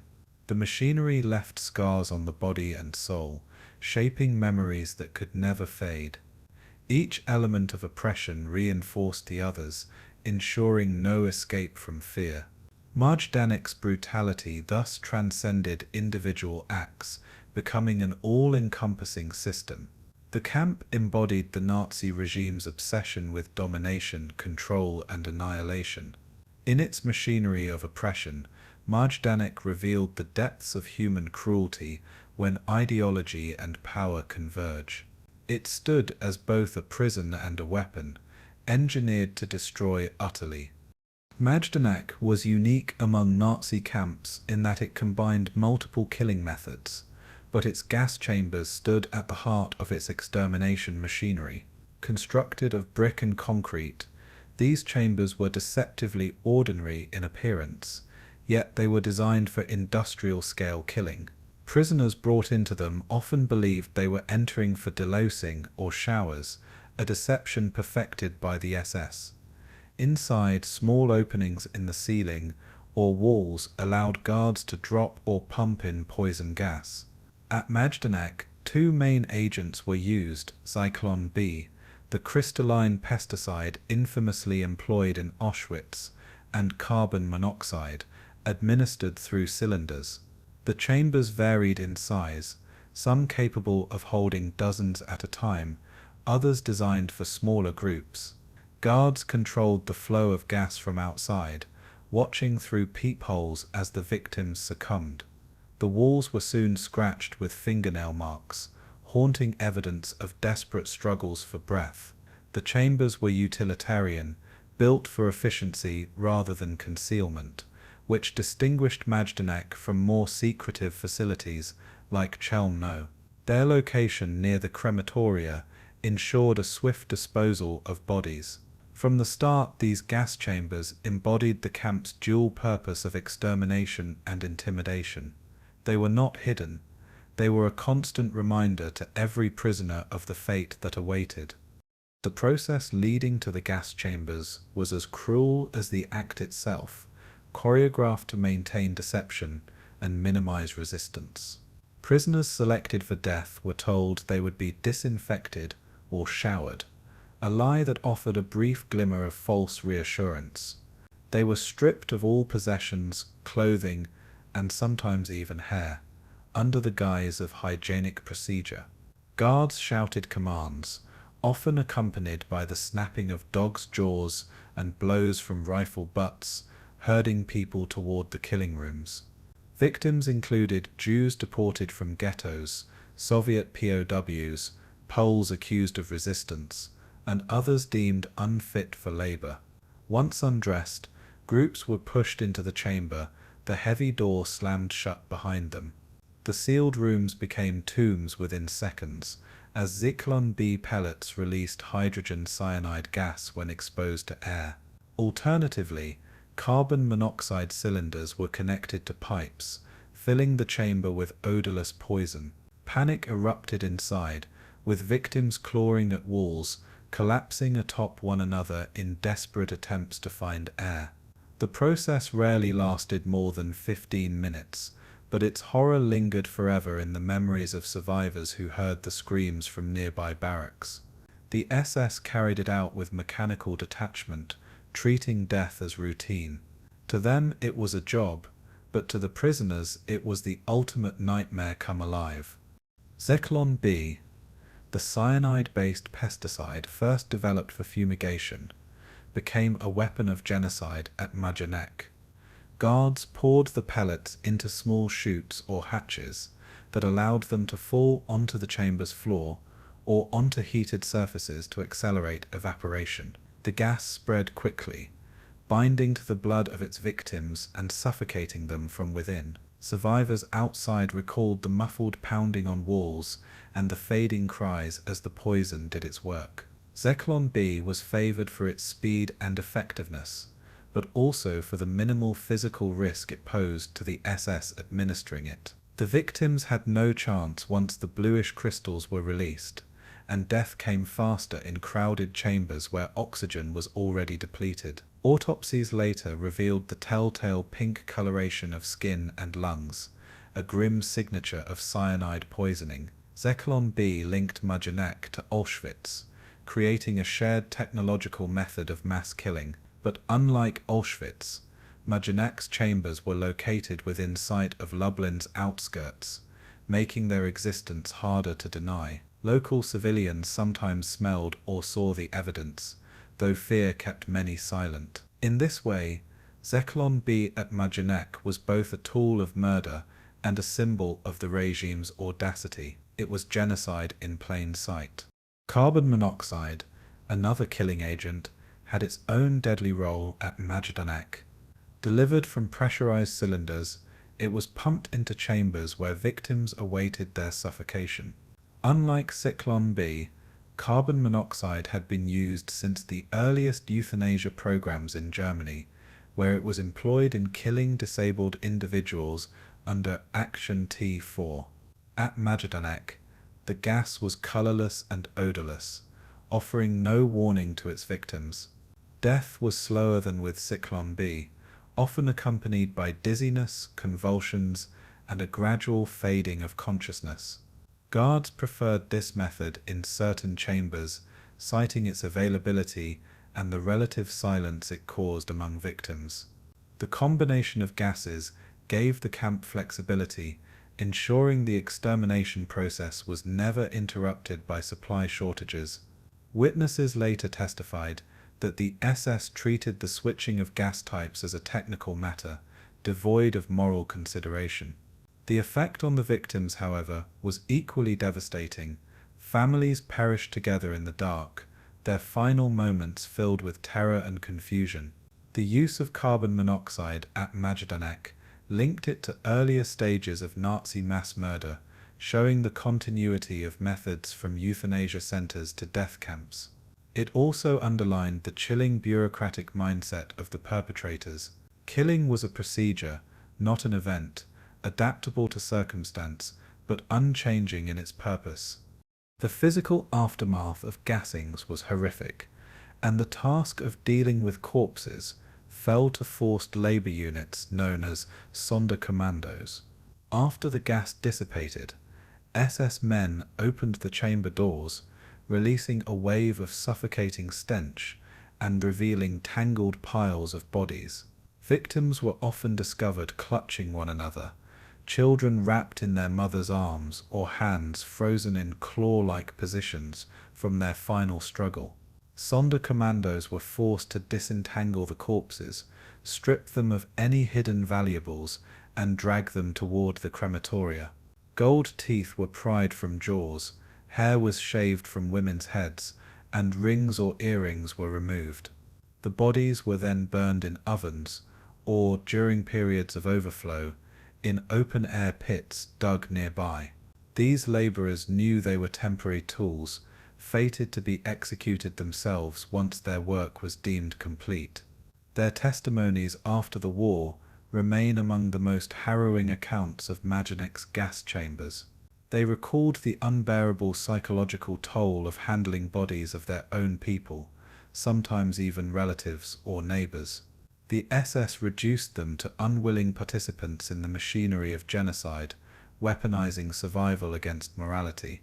The disposal of corpses was as dehumanizing as the killings themselves, erasing individuality in flames and ashes. At Majdanek, even death was industrialized. The presence of the gas chambers loomed over every prisoner at Majdanek, even those not immediately selected for death. Their location near the crematoria and visible smokestacks made them impossible to ignore. Prisoners spoke of the dread that settled over the camp whenever groups were marched toward the chambers. The knowledge that such killing rooms existed crushed hope and reinforced the futility of resistance. Even laborers who toiled daily under starvation diets knew their final destination could be those chambers. The psychological impact was immense, creating an atmosphere of constant fear and despair. Survivors later testified that the smell of burning flesh was ever present, carried by the wind across the camp. This sensory reminder linked the living to the dead, making the gas chambers a symbol of inevitable fate. Rumors spread quickly among prisoners, but the SS carefully maintained deception for incoming transports. For new arrivals, the chambers appeared as showers, but for veterans of the camp, they represented annihilation. The very architecture of Majdanek reinforced its identity as a camp of death. The gas chambers were both real structures and psychological weapons. They defined the camp's existence as a place where life and death were separated by a single door. Majdanek's gas chambers also played a role in the broader machinery of the Holocaust, linking it to Operation Reinhard camps like Belzec, Sobibor, and Treblinka.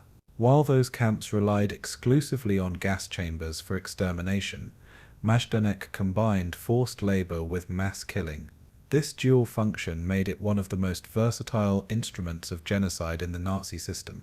The chambers themselves were primitive compared to Auschwitz, yet their efficiency was undeniable. Thousands perished in them during Aktion Reinhard operations, particularly Jews deported from the Lublin district and beyond. Testimonies of survivors and captured SS men later confirmed their role as one of the first permanent gas chamber installations outside of Operation Reinhard's secret killing centers. The use of Zyklin bow at Majdanek demonstrated the camp's experimental role in refining methods of extermination. Unlike Chelmno's gas vans or Treblinka's engine exhaust chambers, Majdanek stood at a crossroads of evolving technology.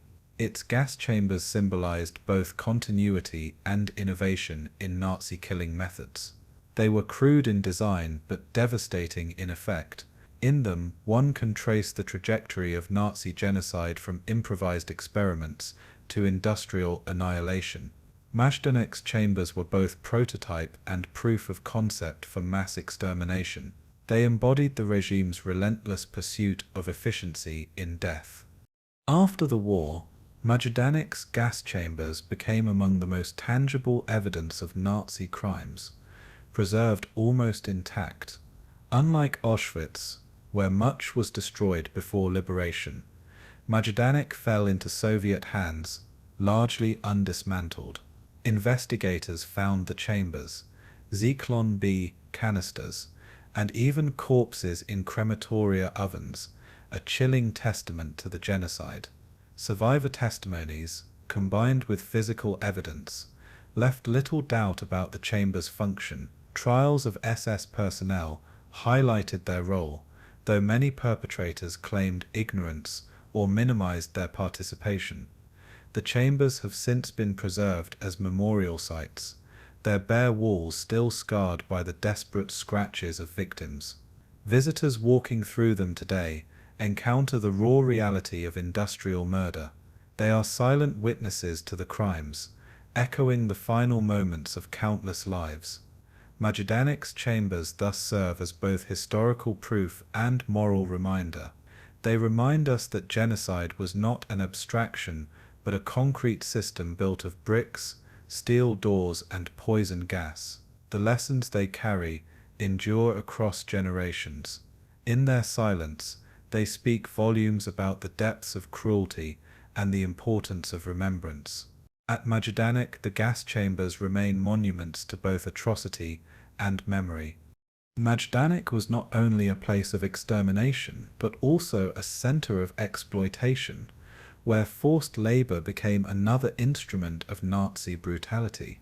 From the earliest days of the camp, the SS recognized the value of prisoners as a workforce, a cruel contradiction to their simultaneous expendability.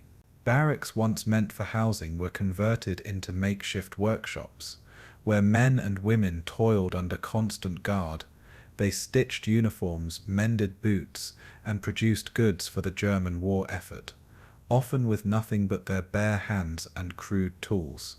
The SS set up warehouses inside the camp, filled with raw materials and plundered possessions from murdered victims.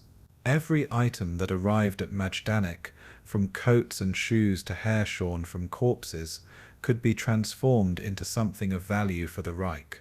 Prisoners were compelled to sort through these spoils, their labor turning grief into commodities. The system blurred the line between life and death, for those spared the gas chambers were instead consumed by relentless toil. The SS saw no contradiction in working people to death before murdering them. To them, labor was a way to extract the last measure of utility from human beings. At Majdanek, every nail hammered and every thread sewn was a testament to survival bought at the highest cost. Yet for most, the promise of labor was only a temporary reprieve from death. The workshops at Majdanek became miniature factories, designed to meet the endless demands of the German war machine. Tailoring shops hummed with activity as prisoners repaired uniforms taken from the battlefield, sewing patches and restitching torn fabric for soldiers at the front. In cobbler shops, piles of worn boots were handed to prisoners, who worked with cracked fingers to repair soles and stitch leather. Other work details focused on carpentry, where prisoners fashioned wooden furniture for the SS or crates for ammunition. There were also metal workshops, where scrap materials were refashioned into usable tools or replacement parts for vehicles. Each workshop operated under the whip of Kapoors and SS guards, who punished even the slightest pause with beatings. The labor was backbreaking, and the hours stretched from before dawn until nightfall. Food rations were meager, offering no strength to sustain such exertion. Yet failure meant immediate death or selection for the gas chambers. The workshops were often poorly lit and unventilated, filled with dust and fumes that slowly poisoned those inside. Accidents were common, and medical treatment was non-existent, leaving injured prisoners to face dismissal and execution. What might have been ordinary crafts in another world became instruments of survival and oppression. At Majdanek, work was not dignified, it was weaponized. Beyond the workshops, Majdanek functioned as a massive warehouse for plundered goods, particularly from the liquidation of ghettos. Entire barracks were filled with clothing stripped from the dead, sorted into categories by size and type.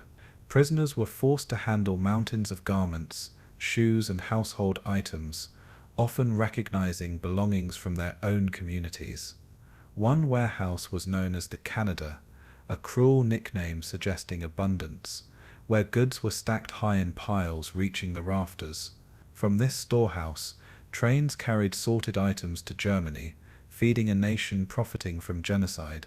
Gold teeth extracted from corpses were melted down, while children's toys and personal letters were tossed aside like trash. Every object told a story of loss, but within Majdanek they became mere resources for the Reich. Prisoners tasked with this sorting described the psychological torment of handling the intimate belongings of murdered families. Each day reminded them that death and plunder were intertwined. The warehouses symbolized the Nazi obsession with both destruction and profit. Nothing was wasted, not even the memory of those annihilated. This grotesque economy made Majdanek both a death camp and a depot of stolen lives. The SS justified this forced labor under the pretense of productive use, aligning Majdanek with the broader policies of the Nazi war economy.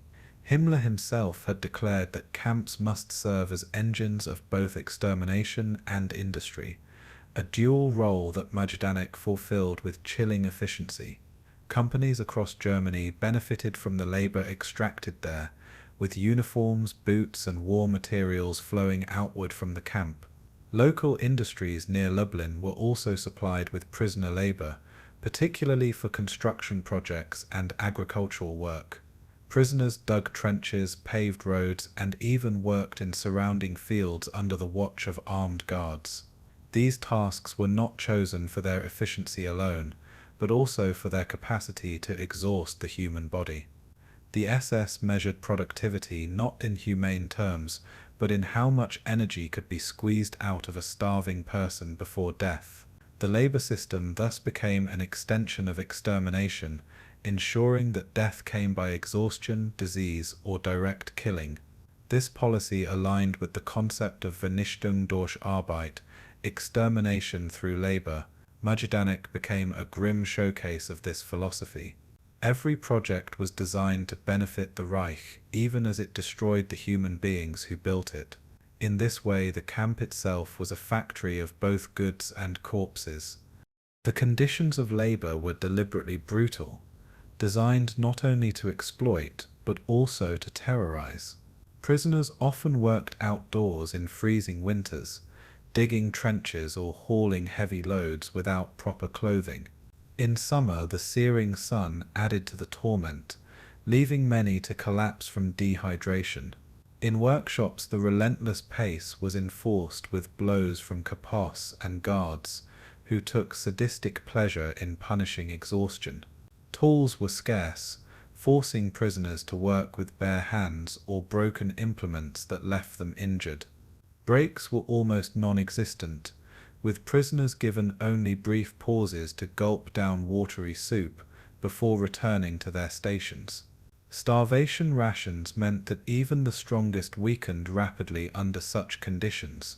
Those who slowed down were beaten or executed as an example to others. The daily grind wore down both body and spirit, transforming once skilled craftsmen into hollow shells of their former selves. Yet the SS recorded these outputs as victories for the war effort, blind to the human suffering that created them. To the perpetrators, the suffering was part of the design. Forced labor at Majdanek was never about efficiency, it was about domination. The work was meant to break prisoners as surely as the gas chambers did. Despite the brutality, labor became a fragile thread of survival for some prisoners. Those assigned to workshops often had a slightly higher chance of postponing death, as their skills made them temporarily valuable. A tailor who could mend uniforms, or a cobbler who could repair boots, might live weeks or months longer than others. These small reprieves, however, came at the cost of enduring constant humiliation and exhaustion. Prisoners sometimes bartered small services or scraps of fabric, creating tiny networks of survival within the camp. Yet no assignment guaranteed safety. Laborers were frequently transferred to extermination or punished with sudden executions. Skilled workers might be protected by sympathetic Kabus, but such luck was rare. Even survival through labor carried immense psychological guilt, as many felt they lived at the expense of others who perished. The paradox was cruel. Labor saved lives temporarily, but prolonged suffering. It was survival without dignity, existence under constant threat. For prisoners, the workshop walls became both refuge and prison. Every stitch sewn was both a moment of life gained and a reminder of impending death. At Majdanek, survival through labor was a fragile illusion. The scale of labor extended beyond individual tasks to massive construction projects within and around Majdanek. Prisoners were forced to expand barracks, build new fences, and maintain the crematoria. Others worked on drainage systems or paved roads that connected the camp to the city of Lublin. These projects consumed thousands of lives, as exhaustion and malnutrition decimated the workforce. Prisoners labored from dawn to dusk, often collapsing into mud or snow, only to be beaten to their feet again. Construction work was particularly deadly, as heavy materials and brutal conditions left little room for survival. The SS often rotated workers to prevent sabotage, but the result was only greater suffering. The camp's very infrastructure was built on the backs of the doomed. Each stone in its walls bore silent witness to human torment. Even as Majdanek expanded, its growth was marked by the corpses of those who built it. In this way, forced labor created not just goods, but the camp itself. Majdanek was literally constructed out of human misery. It stood as both a prison and a monument to exploitation. The forced labor system at Majdanek reveals the Nazis' chilling capacity to merge genocide with economics.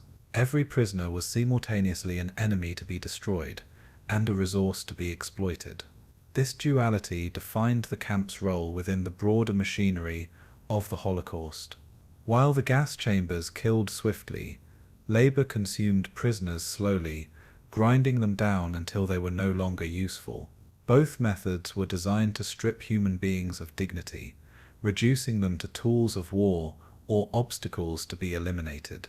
After the war, the workshops and warehouses of Majdanek were found filled with remnants of this exploitation, piles of shoes, stacks of clothing, and ledgers recording output. These artifacts bore silent testimony to the scale of Nazi plunder. Survivors described labor as a torment equal to starvation and fear of death. Yet within this exploitation, acts of humanity persisted, as prisoners shared food, whispered prayers, or secretly sabotaged tools. The SS never understood that even under slavery, people could resist through solidarity. The memory of Majdanek's forced labor stands today as proof of both cruelty and resilience. It is a reminder that exploitation can be as destructive as annihilation itself. From the very beginning, Majdanek was shaped by the suffering of Jews deported from across occupied Europe. Trains crammed with men, women and children arrived at the camp from Poland, Czechoslovakia, Germany, Austria, and later the Netherlands and France. Each transport represented entire communities torn from their homes, their belongings seized, and their lives reduced to numbers on a ledger. The arrival process was swift and merciless, overseen by SS guards barking orders and wielding rifles. Prisoners were forced to disembark under blows and screams, stumbling onto the platform in confusion and terror. For many, it was their first glimpse of the watchtowers, barbed wire, and looming barracks that would define their final days. Families clung together in desperation, only to be torn apart within moments. Selections began immediately, with the elderly, the sick, and young children pushed aside for direct extermination. The lucky were sent to forced labor details, though this fate often only delayed death. The efficiency of these selections stripped away humanity in a matter of minutes. Survivors would later recall the silence that followed the orders, broken only by the cries of children being separated from mothers. At Majdanek, arrival marked not a new chapter in life, but the beginning of a carefully engineered descent into annihilation. The deportations to Majdanek were vast in scale, part of the Nazis' systematic implementation of the final solution. Between 1942 and 1943, tens of thousands of Jews were transported from the WW2 ghetto, their final destination concealed beneath the pretense of resettlement. Deportees from Slovakia and the Protectorate of Bohemia and Moravia arrived under similar lies, promised new opportunities only to meet their deaths. Later, transports from the Netherlands and France joined the stream, reflecting Majdanek's integration into the pan-European machinery of genocide. Each convoy travelled under brutal conditions, sealed in cattle cars with no water, food, or sanitation. Many died en route, their bodies discarded upon arrival without ceremony. Those who survived the journey often emerged half-conscious, gasping for air, and blinded by the sudden light. The SS wasted no time in sorting the arrivals, dividing them into those deemed fit and those unfit. Fit meant a short reprieve in forced labor barracks, while unfit meant immediate execution by gas, bullet, or starvation. The machinery of extermination left no ambiguity about the prisoner's ultimate fate. Majdanek was not a place of refuge or survival. It was a calculated endpoint in the Nazi vision of racial annihilation. The Jewish experience at Majdanek was defined by selections, moments of unbearable tension where life or death hinged on a gesture or glance. SS doctors and officers stood in cold judgment, deciding fates with a wave of the hand. Those sent to the left marched toward gas chambers disguised as shower rooms, where Zyklon B pellets or carbon monoxide sealed their fate.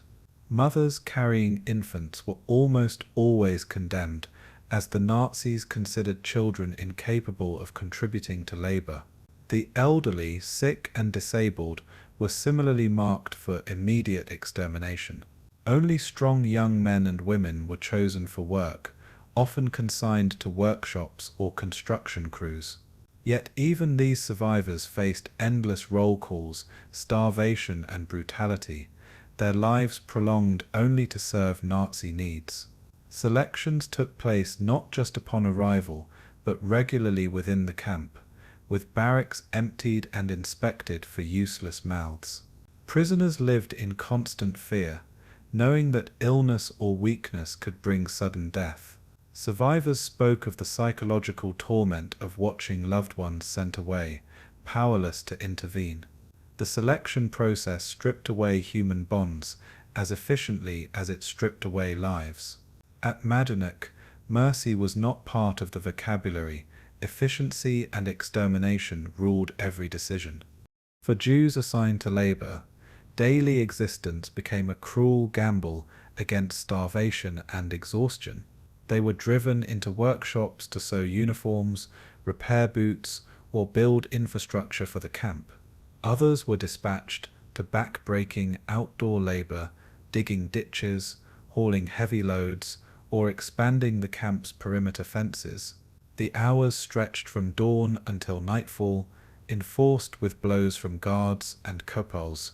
Food rations were deliberately insufficient, consisting of watery soup and stale bread, incapable of sustaining such work. Disease spread rapidly in these conditions, fueled by overcrowded barracks, lice infestations, and lack of sanitation. Typhus and dysentery became rampant killers, claiming as many lives as bullets or gas. The SS showed no concern for the health of laborers, discarding the sick as though they were broken tools. Prisoners knew that collapse meant immediate death, yet many forced themselves to continue by sheer willpower. Within the barracks, survival strategies developed, with stronger inmates sharing scraps of bread or clothing. Solidarity could mean the difference between life and death, but so could betrayal under pressure from guards. For Jewish prisoners, labor was not salvation. It was a temporary reprieve in a world built for destruction. The presence of Jewish women and children at Majdanek revealed another layer of cruelty. Women were often stripped, humiliated, and forced into selections where the majority were sent to immediate death. Mothers clutched their children as they were herded into gas chambers, often under the pretense of bathing. Those women assigned to labor endured double burdens, forced to work while also caring for others in their barracks. Sexual abuse by SS guards was a constant threat, shrouded in silence but evident in survivor testimonies. Children, when not immediately murdered, were left vulnerable and abandoned, unable to fend for themselves. Rarely, older prisoners tried to shield children, hiding them in barracks or smuggling food when possible. Yet such efforts were perilous, with discovery bringing swift punishment. The Nazis considered children worthless to the labor system, rendering their existence incompatible with survival. In this way, families were shattered at the very gates of Majdanek. Women carried the double torment of watching their children perish and enduring exploitation themselves. Their stories add layers of human tragedy to the already overwhelming weight of suffering. At Majdanek, innocence itself became a target of destruction. One of the most notorious episodes in Majdanek's history was Aktion Erntefest, Operation Harvest Festival, in November 1943. In a single day, more than 18,000 Jews were massacred in fields near the camp, gunned down in trenches to the sound of music played over loudspeakers. This was the largest single-day massacre of Jews by shooting during the Holocaust. Prisoners were marched in groups, stripped and forced to lie in pits before being shot by SS men. The sound of machine guns echoed for hours, mingling with the cries of victims and the blaring of orchestrated music meant to drown out the horror. Those who survived the initial volleys were buried alive beneath layers of bodies and earth. Aktion Ernstfest epitomized the Nazi determination to annihilate every Jew in the Lublin district and beyond. For survivors within the camp, the massacre brought both terror and despair, confirming that death was inevitable. The fields outside Majdanek became mass graves, swallowing tens of thousands of lives in a single day. Even among the endless atrocities of the Holocaust, Ernstfest remains a uniquely horrific chapter. At Majdanek, this massacre solidified the camp's role as a central pillar of the final solution. The psychological torment endured by Jewish prisoners was as devastating as physical suffering. Every day was marked by the presence of death, whether in the gas chambers, the fields, or the crematoria. The constant smoke rising from chimneys was a grim reminder of what awaited them. Many prisoners described the overwhelming sense of hopelessness, knowing that survival was almost impossible. Yet within this despair, small acts of resistance and humanity persisted. Prisoners whispered prayers, shared morsels of food, or recited fragments of poetry to preserve their dignity. These acts of defiance may have seemed insignificant to the guards, but for the prisoners they meant survival of spirit. Some deliberately worked slowly or sabotaged tools, risking punishment in order to strike back against their captors. Even in a system designed to strip away humanity, the will to endure and resist endured.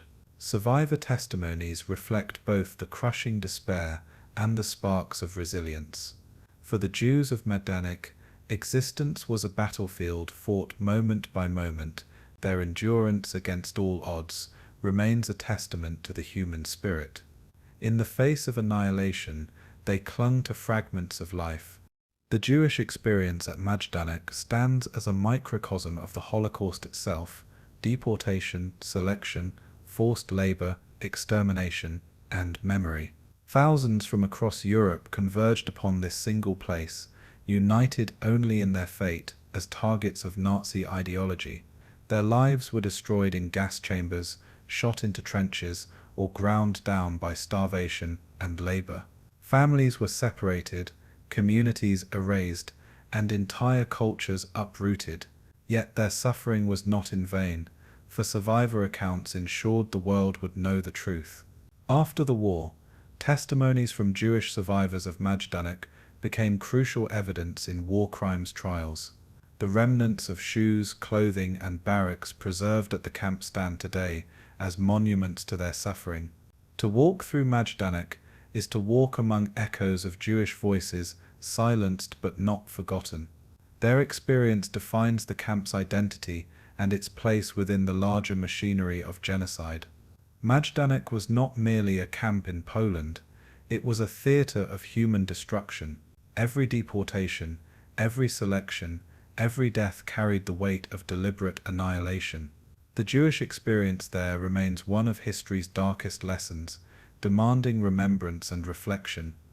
Majdanek was not an isolated phenomenon but part of a larger framework of Nazi extermination in the Lublin district of occupied Poland.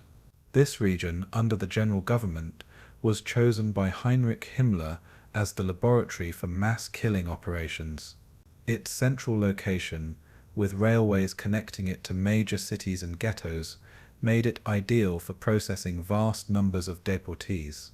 The Lublin district became the operational heart of Aktion Reinhard, the Nazi plan to annihilate Polish Jewry. Within this framework, Belzec, Sobibor, and Treblinka emerged as pure extermination camps, their sole purpose to kill immediately upon arrival. Majdanek differed in function, but was no less integral, serving both as a labor camp and extermination site. Its proximity to Lublin allowed it to act as a collection and killing point for Jews deported from ghettos across the region. Transports arriving in Lublin were often divided, with some prisoners sent to Majdanek and others routed directly to the Operation Reinhard camps. This interconnection created a web of death that enveloped the district. Majdanek thus became both a killing ground and a logistical hub. It absorbed the overflow when other camps were overwhelmed, ensuring no delay in the machinery of genocide. The Lublin district, with Majdanek at its center, became a landscape designed for systematic extermination. The link between Majdanek and Belzec was particularly significant during the early stages of Action Reinhard.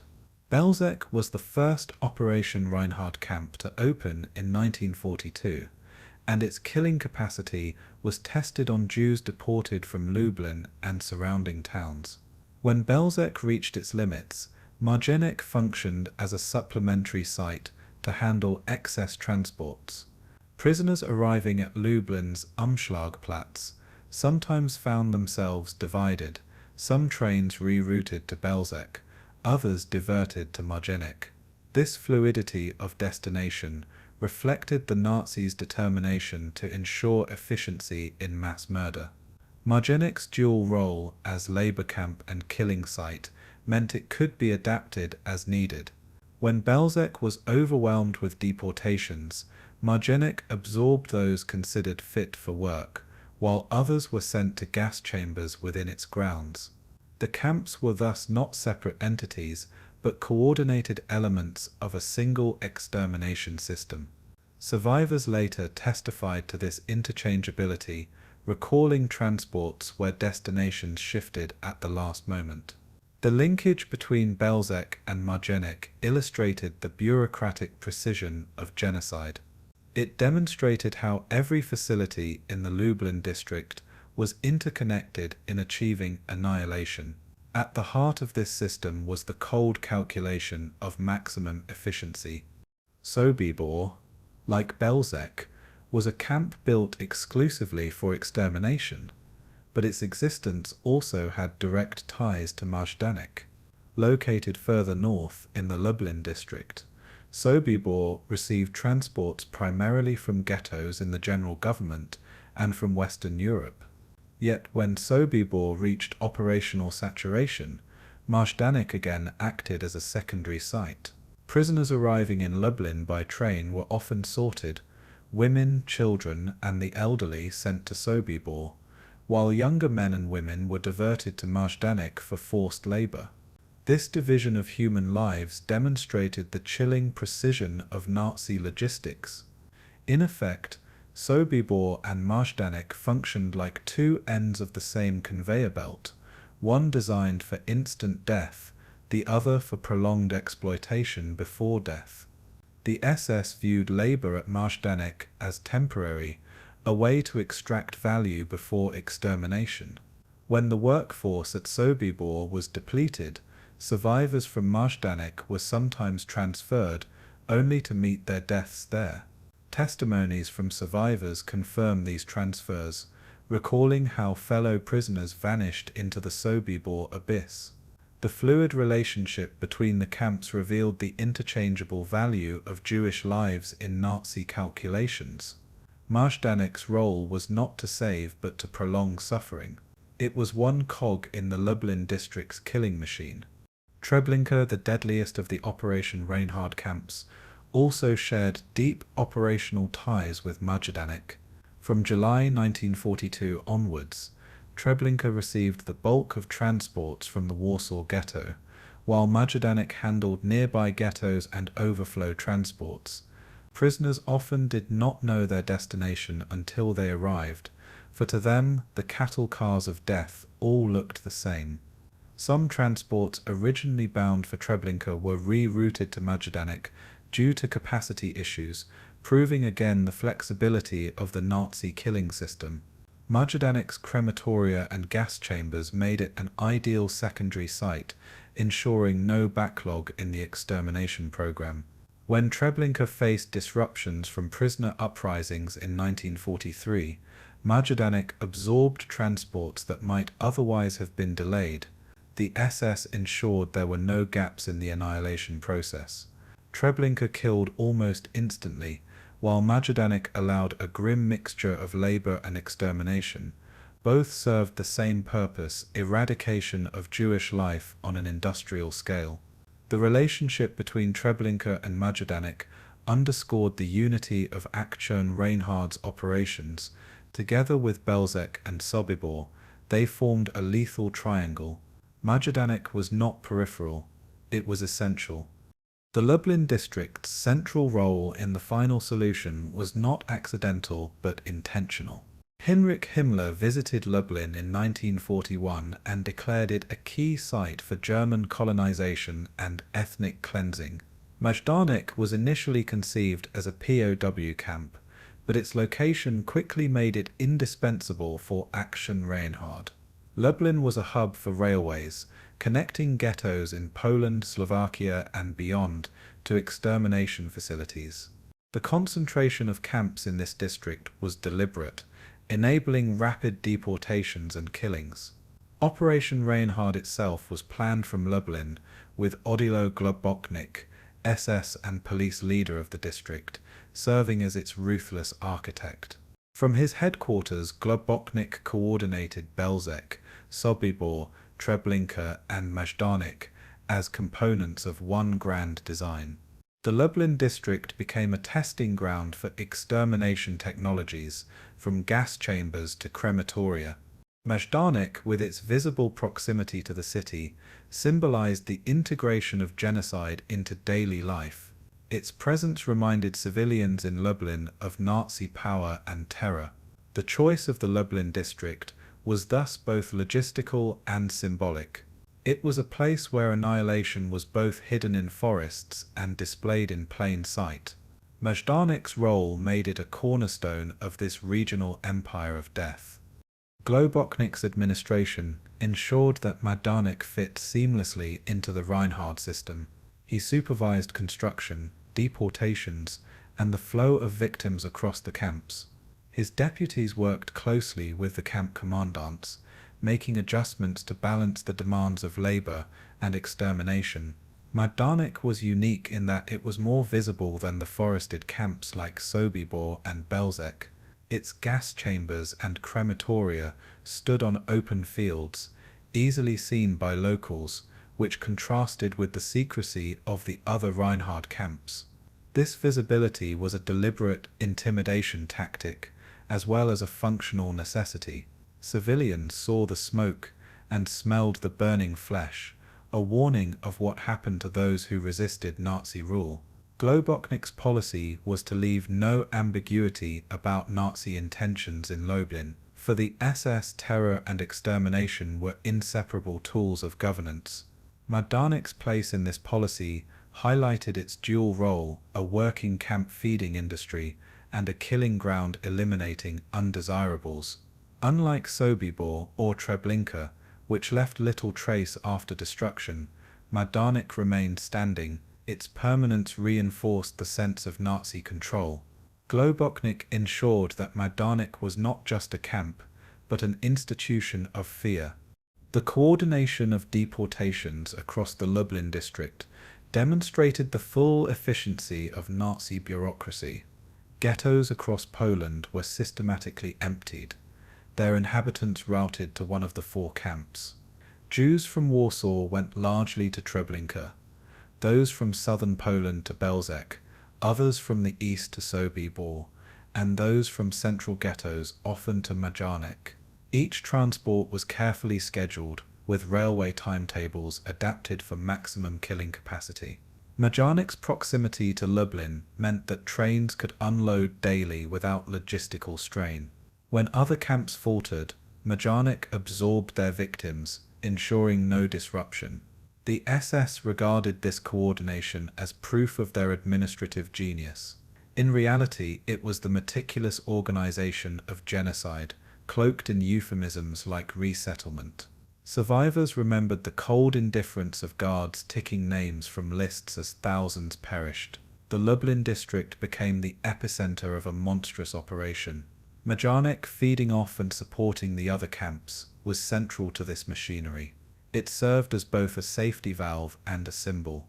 Its existence proved the reach of Nazi extermination policy. In the larger framework of Operation Reinhard, Majdanek's role has sometimes been overshadowed by the sheer death tolls at Treblinka or Belzec. Yet its function as both labor and extermination camp made it distinctive and vital. It ensured that Adjan Reinhardt's logistical machine never faltered, absorbing victims when other camps were overwhelmed or disrupted. Its open proximity to Lublin made it a public statement of Nazi power, while its integration into the Reinhardt system made it indispensable. Belzec, Sobibor, and Treblinka may have been designed for secrecy, hidden in forests, but Majdanek existed in plain sight. It was a constant reminder to the population that extermination was not a rumor, but a fact of life. For the Jews caught in its web, Majdanek was part of a vast network designed to annihilate them without pause. The Lublin district was thus not merely a region on a map, but a stage for genocide. Majdanek was its most enduring monument. It connected ghettos, transports, and extermination camps in a seamless chain of death. The camp's role in the district was both functional and symbolic. It was a cornerstone of Operation Reinhardt, ensuring the Holocaust's machinery never missed a beat.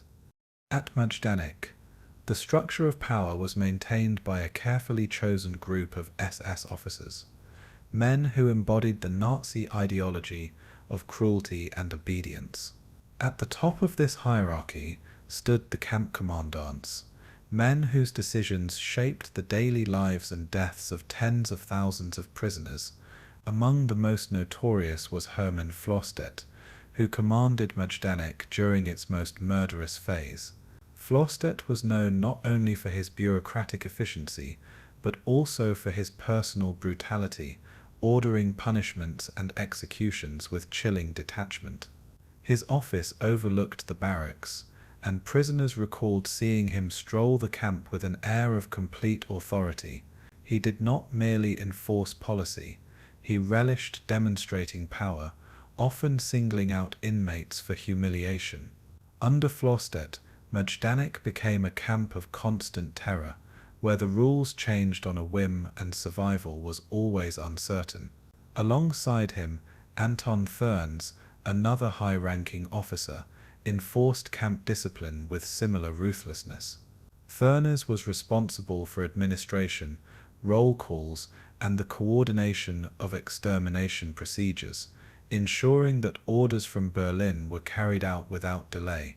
The combination of Flostedt's brutality and Thurnes's efficiency created an atmosphere of unrelenting oppression. Together they represented the Nazi vision of order through terror. For the prisoners, their presence was a daily reminder of the powerlessness of human life under the SS. The SS hierarchy at Majdanek extended downward into layers of authority that gave the camp its terrifying structure. Commandants like Flostedt delegated cruelty to subordinates, who enforced their will with brutal zeal. Officers such as Arthur Lieber-Henschel, who also served as commandant at Auschwitz, left their imprint on Majdanek's operations, overseeing selections and labor assignments that determined who lived and who died.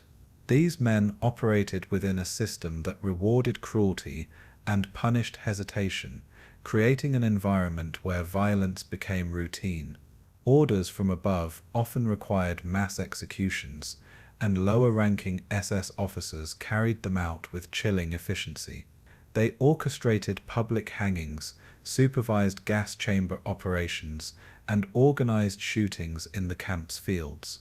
The SS prided itself on efficiency, and its officers recorded their crimes in reports that treated mass murder as routine administration.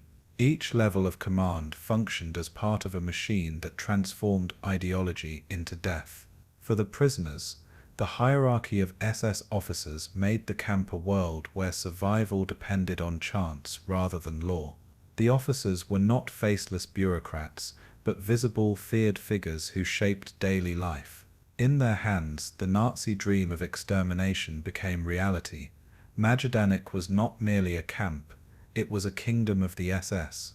Beyond the German SS officers, Majdanek relied heavily on auxiliary forces drawn from the occupied territories.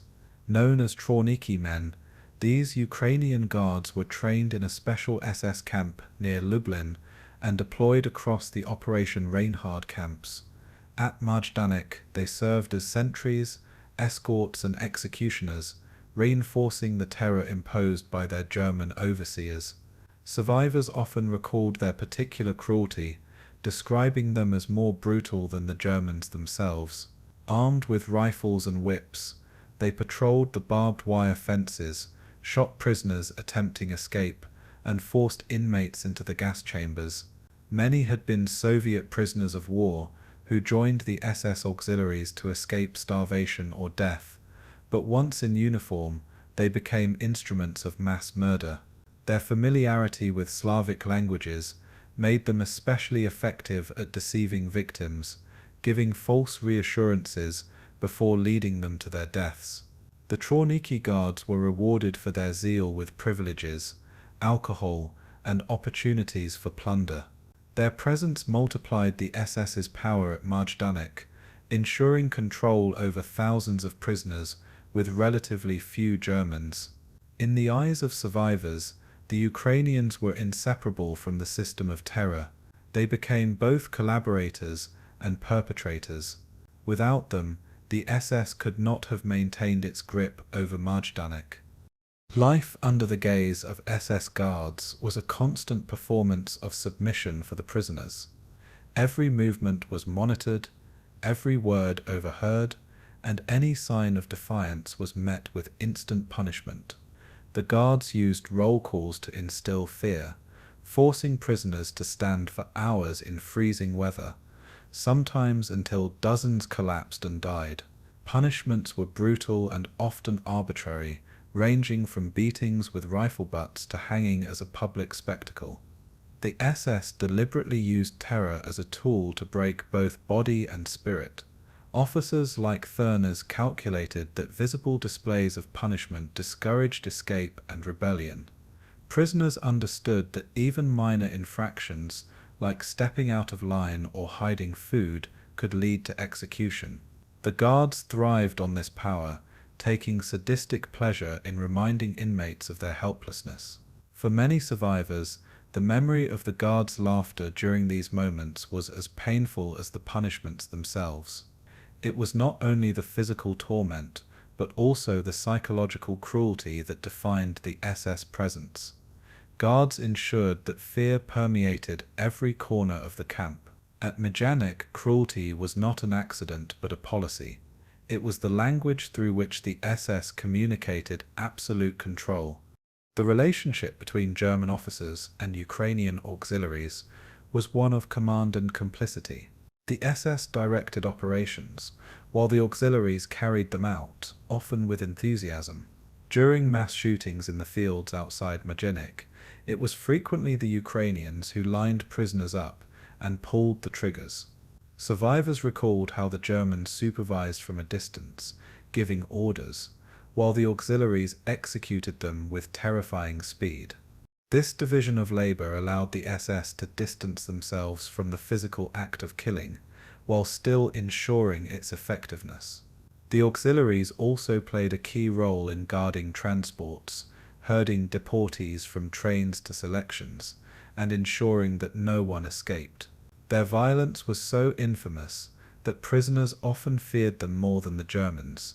Yet without German oversight, the auxiliaries lacked authority, showing the hierarchical nature of Nazi terror. The SS depended on this collaboration to maintain control over the enormous prisoner population.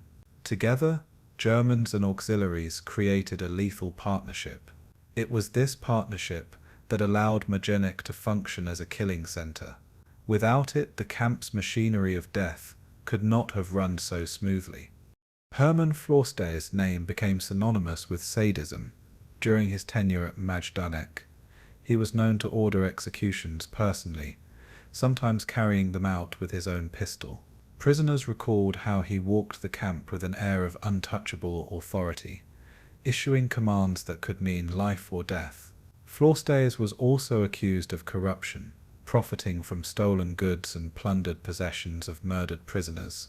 His brutality eventually led to his dismissal, but not before thousands perished under his watch. In his place, Anton Thurns continued the reign of terror, ensuring the extermination process did not falter. Thurnes was infamous for his role in the Harvest Festival massacre of November 1943, when thousands of Jews were shot in the fields near Majdanek.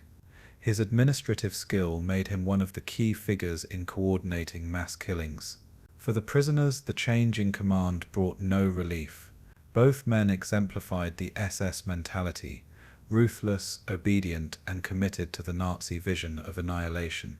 Their presence turned Majdanek into a world of calculated brutality.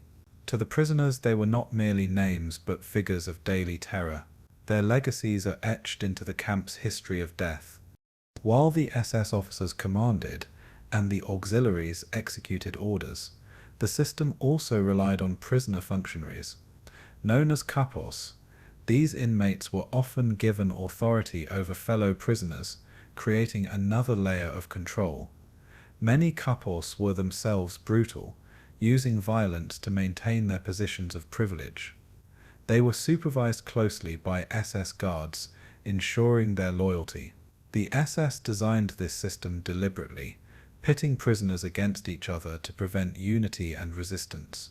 At Majdanek, kapos often enforced roll calls, distributed rations, and punished those who broke camp rules. Their cruelty mirrored that of their SS overseers, creating an atmosphere where betrayal came from within as well as without. For the SS, this arrangement reduced their workload while increasing efficiency. For prisoners, it meant there was no safe refuge, not even among fellow inmates. This multi-layered system of control was one of the most devastating features of Majdanek. It turned the camp into a world of constant suspicion. Fear of both guards and kapos ensured compliance. It was a system that broke spirits as much as bodies. The SS command and guards at Majdanek represented the embodiment of Nazi power. Their actions combined bureaucracy with sadism, turning ideology into a lived reality of terror. Commandants like Florstedt and Thurnes provided leadership that fused administrative efficiency with personal cruelty. The Ukrainian auxiliaries multiplied the reach of the SS, ensuring mass killings could be carried out with speed and brutality. The presence of kapos added yet another layer of oppression, showing how deeply the system penetrated into the lives of prisoners. Majdanek was thus not only a camp, but a carefully designed structure of domination. Every guard, officer, and auxiliary played a role in sustaining it. The daily lives of prisoners were shaped by this hierarchy of terror, leaving no corner of the camp untouched by violence. The guards' laughter, the officers' commands, and the auxiliaries' rifles combined to form a symphony of fear. For the victims, Majdanek was not only a place of death, but of humiliation. The SS command and guards ensured that survival itself felt like a temporary reprieve. They were the enforcers of Nazi ideology, the architects of cruelty. In their hands, Majdanek became a camp of death and despair. Among the prisoners who entered Majdanek's gates, the most vulnerable were women and children, whose suffering revealed the camp's deepest cruelty. Families torn from transports often clung to each other as they were herded into selections, only to be brutally separated under the cold gaze of SS officers. Mothers were usually pushed toward forced labor barracks, while their children were dispatched to holding pens that led directly to gas chambers. For women, the nightmare began with immediate dehumanization, shaving of heads, confiscation of clothing, and the stripping away of all dignity. Children, bewildered and terrified, were made to stand silently as they watched their parents humiliated, too young to grasp the horror, but old enough to feel its terror. Infants often disappeared within hours, carried to killing sites or suffocated during chaotic overcrowding. Those slightly older were marched to barracks, where disease, starvation, and neglect consumed them within days. Women who tried to shield their children were beaten mercilessly, punished for acts of maternal instinct that the SS viewed as defiance. Survivors later recalled the echo of children crying at night, sounds that haunted the camp and reminded all prisoners of impending death. The sight of small shoes piled at collection depots became an unbearable symbol of loss. For women and children, Majdanek was not just a camp, it was a calculated assault on the very fabric of family and humanity. In their suffering, the camp revealed the depths of Nazi inhumanity. The arrival process itself inflicted unique torment on women and children who were treated not as individuals but as disposable parts of a system. Transports from across occupied Europe brought them in cattle cars, often after journeys that lasted several days without food, water, or sanitation. By the time they stumbled onto the ramp at Majdanek, many children were already dead in their mothers' arms. Women were forced to undergo medical inspections, conducted with deliberate humiliation, carried out not for care, but for degradation. Pregnant women faced particular brutality, as SS doctors showed no hesitation in sending them to the gas chambers immediately. Mothers were often told their children were being taken for special care or hygienic treatment, lies designed to mask imminent murder. Even when separated, mothers heard the cries of their children as they were dragged away, leaving scars that no survivor could erase. In rare cases, women were assigned to forced labor, but separation from children was final, as children were deemed unfit for work and therefore expendable. The Nazi system turned the natural bond between mother and child into a weapon of psychological torture. Those who resisted were beaten or shot in full view of others, reinforcing terror. Each transport that arrived brought fresh waves of mothers' screams and children's cries. In this cycle, Majdanek became a place where family ties were not only broken but weaponized against the victims. Inside the women's barracks, conditions were designed to break both body and spirit. Overcrowding forced hundreds of women into wooden bunks, stacked 3 levels high, with barely space to turn or stretch. Disease spread rapidly, with typhus, dysentery, and lice afflicting nearly every prisoner. The lack of sanitation meant women were denied even the most basic privacy, forced to share filthy latrines under constant watch. Food rations were pitiful: watery soup, scraps of bread, or ersatz coffee, barely enough to sustain life. Women weakened quickly, collapsing during roll calls or work details, only to be beaten for failing to stand upright. In the barracks, mothers whispered lullabies to their children, trying to comfort them as hunger gnawed and fever spread. Older women often sacrificed portions of their bread to feed younger inmates, acts of quiet defiance against starvation. Despite the misery, a fragile sense of solidarity formed among women who supported each other in ways that offered fleeting relief. Yet every gesture of kindness risked punishment, as guards discouraged any show of compassion for children. Barracks life meant endless fear, hunger, and cold, with no games or laughter, only whispers of survival. The barracks were not just prisons, they were waiting rooms for death. They embodied the cruelty of a system that denied even children the right to innocence. The camp's labor system further highlighted the brutality inflicted on women. Those deemed fit were sent to workshops or forced into agricultural work, tasks that demanded strength far beyond their exhausted bodies. Women stitched uniforms, repaired boots, or packed supplies for the Wehrmacht, labor that indirectly supported the very regime that enslaved them. Pregnant women who attempted to work were treated with contempt, their pregnancies considered useless burdens. Children old enough to carry items or sweep floors were sometimes used as laborers, but they too weakened rapidly under malnutrition. When women collapsed at their posts, they were beaten with rifle butts or whips, reminders that failure to work meant death. For mothers, forced labor was accompanied by the torment of separation, as they never knew whether their children were still alive in the camp or already gassed. Guards exploited this fear, taunting women about their children's fates to increase psychological suffering. In rare moments, women smuggled food to children, risking their lives for acts of maternal love. Witnesses remembered how some mothers would deliberately step forward during selections, choosing death over being separated from their children. The SS calculated such suffering as a tool of control, stripping women of agency while turning love into despair. Forced labor was not only about production, it was about humiliation and exhaustion. It ensured that the women of Majdanek lived in constant torment, caught between survival and love.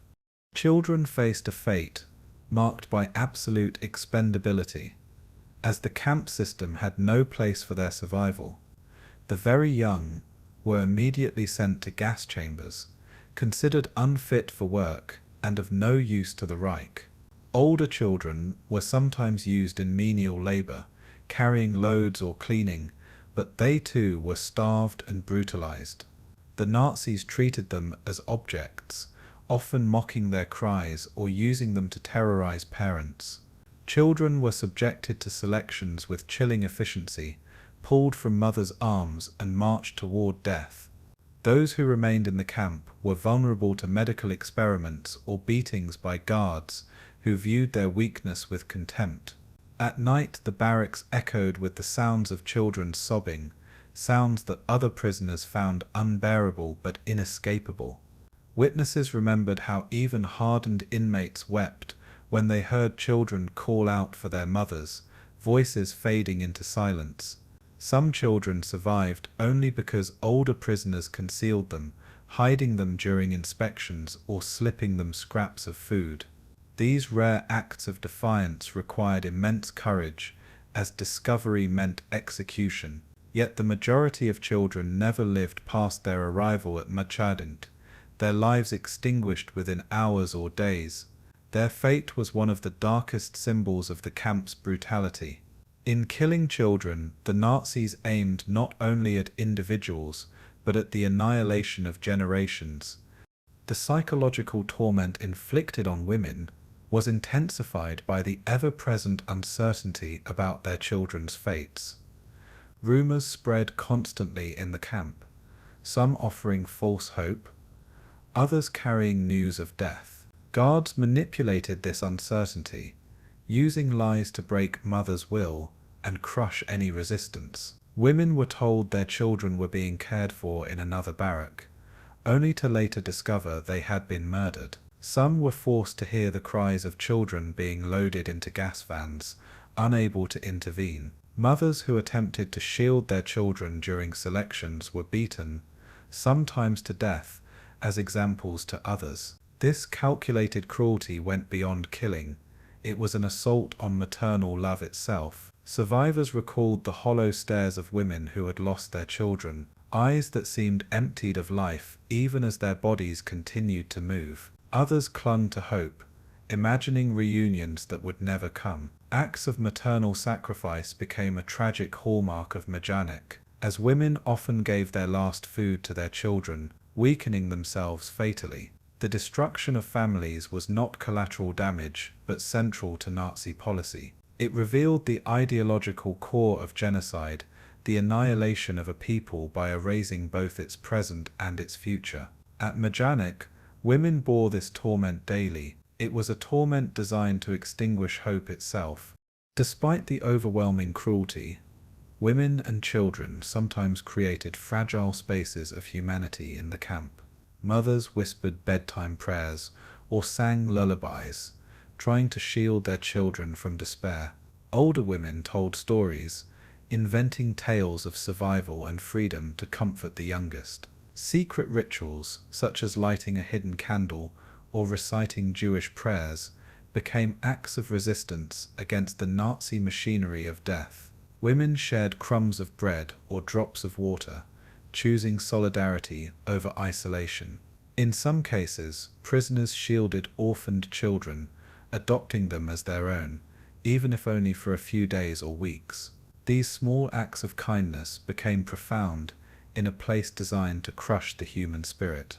They demonstrated that even in the shadow of gas chambers, dignity could survive. Survivors later recalled these moments, not as victories, but as reminders that humanity had not been entirely extinguished. Yet such gestures were always overshadowed by the looming threat of punishment. The SS despised any show of compassion, interpreting it as defiance of their power. Still, women clung to these acts, proving that even within Majdanek, love persisted. It was love that the Nazis could never fully destroy. The suffering of women and children at Majdanek represents one of the most chilling aspects of the camp's history. Their persecution was not accidental but central to the Nazi vision of extermination. Women were humiliated, enslaved, and separated from their children, their lives reduced to cycles of fear and despair. Children were treated as burdens to be eliminated, their cries silenced in gas chambers or by neglect. The destruction of families was a deliberate strategy, a method to erase entire communities and extinguish cultural continuity. Survivors carried these traumas with them long after liberation, remembering not only the loss of loved ones, but also the calculated cruelty that destroyed their families. The small shoes, the whispers of lullabies, and the echo of children's cries became symbols of Majdanek's unique horror. In the history of the camp, women and children stand as emblems of innocence crushed under the weight of ideology. Their suffering reveals the depths of Nazi inhumanity more starkly than statistics or reports ever could. It was suffering both intimate and universal, where love became the battlefield of extermination. Majdanek thus stands not only as a site of death, but as a place where family bonds were systematically shattered. To remember women and children in Majdanek is to confront the human cost of genocide. It is to hear voices silenced but never forgotten. In the shadow of Majdanek's barbed wire and watchtowers, resistance seemed impossible, yet it existed in countless hidden forms. Prisoners, stripped of weapons and freedom, turned to the smallest acts of defiance to reclaim fragments of dignity. A whispered prayer, a smuggled scrap of bread, or the simple refusal to let despair consume them became radical gestures in a place designed for annihilation. Secret networks slowly emerged within the barracks, often organized by political prisoners who had arrived earlier than the Jews. These networks shared information, devised survival strategies, and offered hope to those most broken by suffering. Women passed messages in coded phrases, sometimes carved into scraps of wood or cloth, ensuring the camp's horrors would be remembered. Men whispered plans to steal tools or smuggle food from labor assignments, risking immediate execution if caught. The act of caring for the weak, especially children, became resistance itself, defying the SS's goal of erasing compassion. Even illness was countered by clandestine aid, with inmates secretly sharing herbs, rags, or whispered medical knowledge. Prisoners learned to read the moods of guards, shifting behavior to avoid punishment or seize rare opportunities for relief. Each small act of defiance was a reminder that the human spirit refused to be fully broken. At Majdanek, survival itself became an act of rebellion against the Nazi machine of death. The camp's political prisoners, particularly Polish communists and underground fighters, played a crucial role in building networks of resistance. These men and women, often experienced in clandestine work, organized meetings under the cover of night in overcrowded barracks. They collected information about SS routines, guard shifts, and the locations of hidden weapons or tools. Their goal was not only escape, but the preservation of memory, ensuring that the world would one day know what had occurred behind the camp's fences. They also tried to maintain morale, reminding fellow inmates that the Nazis could not kill every last one of them. Secret songs and coded slogans circulated through whispered voices, carrying messages of defiance. In some cases, They bribed capos or guards with stolen valuables to secure temporary reprieves or favors. Political prisoners often became leaders of solidarity, risking their own lives to protect weaker inmates. Their presence inspired others, proving that courage could survive even in the heart of terror. They served as a counterpoint to the SS, symbols of human will standing against institutionalized evil. For those trapped in Majdanek, these networks represented a fragile lifeline. They were beacons in a world where darkness seemed absolute. Food became both a weapon of oppression and a tool of survival. Rations were pitiful, often no more than watery soup or moldy bread, but prisoners learned to share and barter for survival. Smuggling became an act of resistance, with inmates sneaking potatoes or scraps of flour from work details in warehouses. Women sometimes concealed food under their clothing, risking brutal searches that could end in beatings or death. A single stolen onion could mean life for a starving prisoner, its taste a fleeting reminder of normalcy. Inmates created hidden caches within barracks, burying food beneath straw or behind loose boards. Starvation was constant, but these small triumphs pushed back against annihilation. Children were sometimes fed secretly by women who starved themselves, embodying the ultimate sacrifice. Prisoners also formed informal food families, groups that pooled resources and vowed to keep each other alive. Every act of sharing undermined the SS's strategy of isolating individuals in misery. Survival through food was not just about calories, it was about preserving humanity in the face of systemic starvation. It was an assertion that even in Majdanek, generosity could live. Knowledge and education also became weapons of resistance, even within the barbed wire of Majdanek. Prisoners created clandestine schools where older inmates taught children to read, recited poetry, or explained history in hushed tones. These lessons often took place at night, hidden in corners of barracks or whispered during labor breaks. Teaching was an assertion that culture could not be destroyed, even in a death camp. Adults exchanged stories of their hometowns, reciting prayers or recalling national songs that linked them to a larger identity. For Jewish inmates, teaching Hebrew prayers or recounting biblical stories became spiritual defiance. For Polish prisoners, teaching patriotic poems kept alive their nation's dignity under occupation. These lessons gave children something to cling to beyond hunger and fear, offering a vision of a world beyond the fences. Guards despised such gatherings and punished them savagely if discovered, yet prisoners persisted.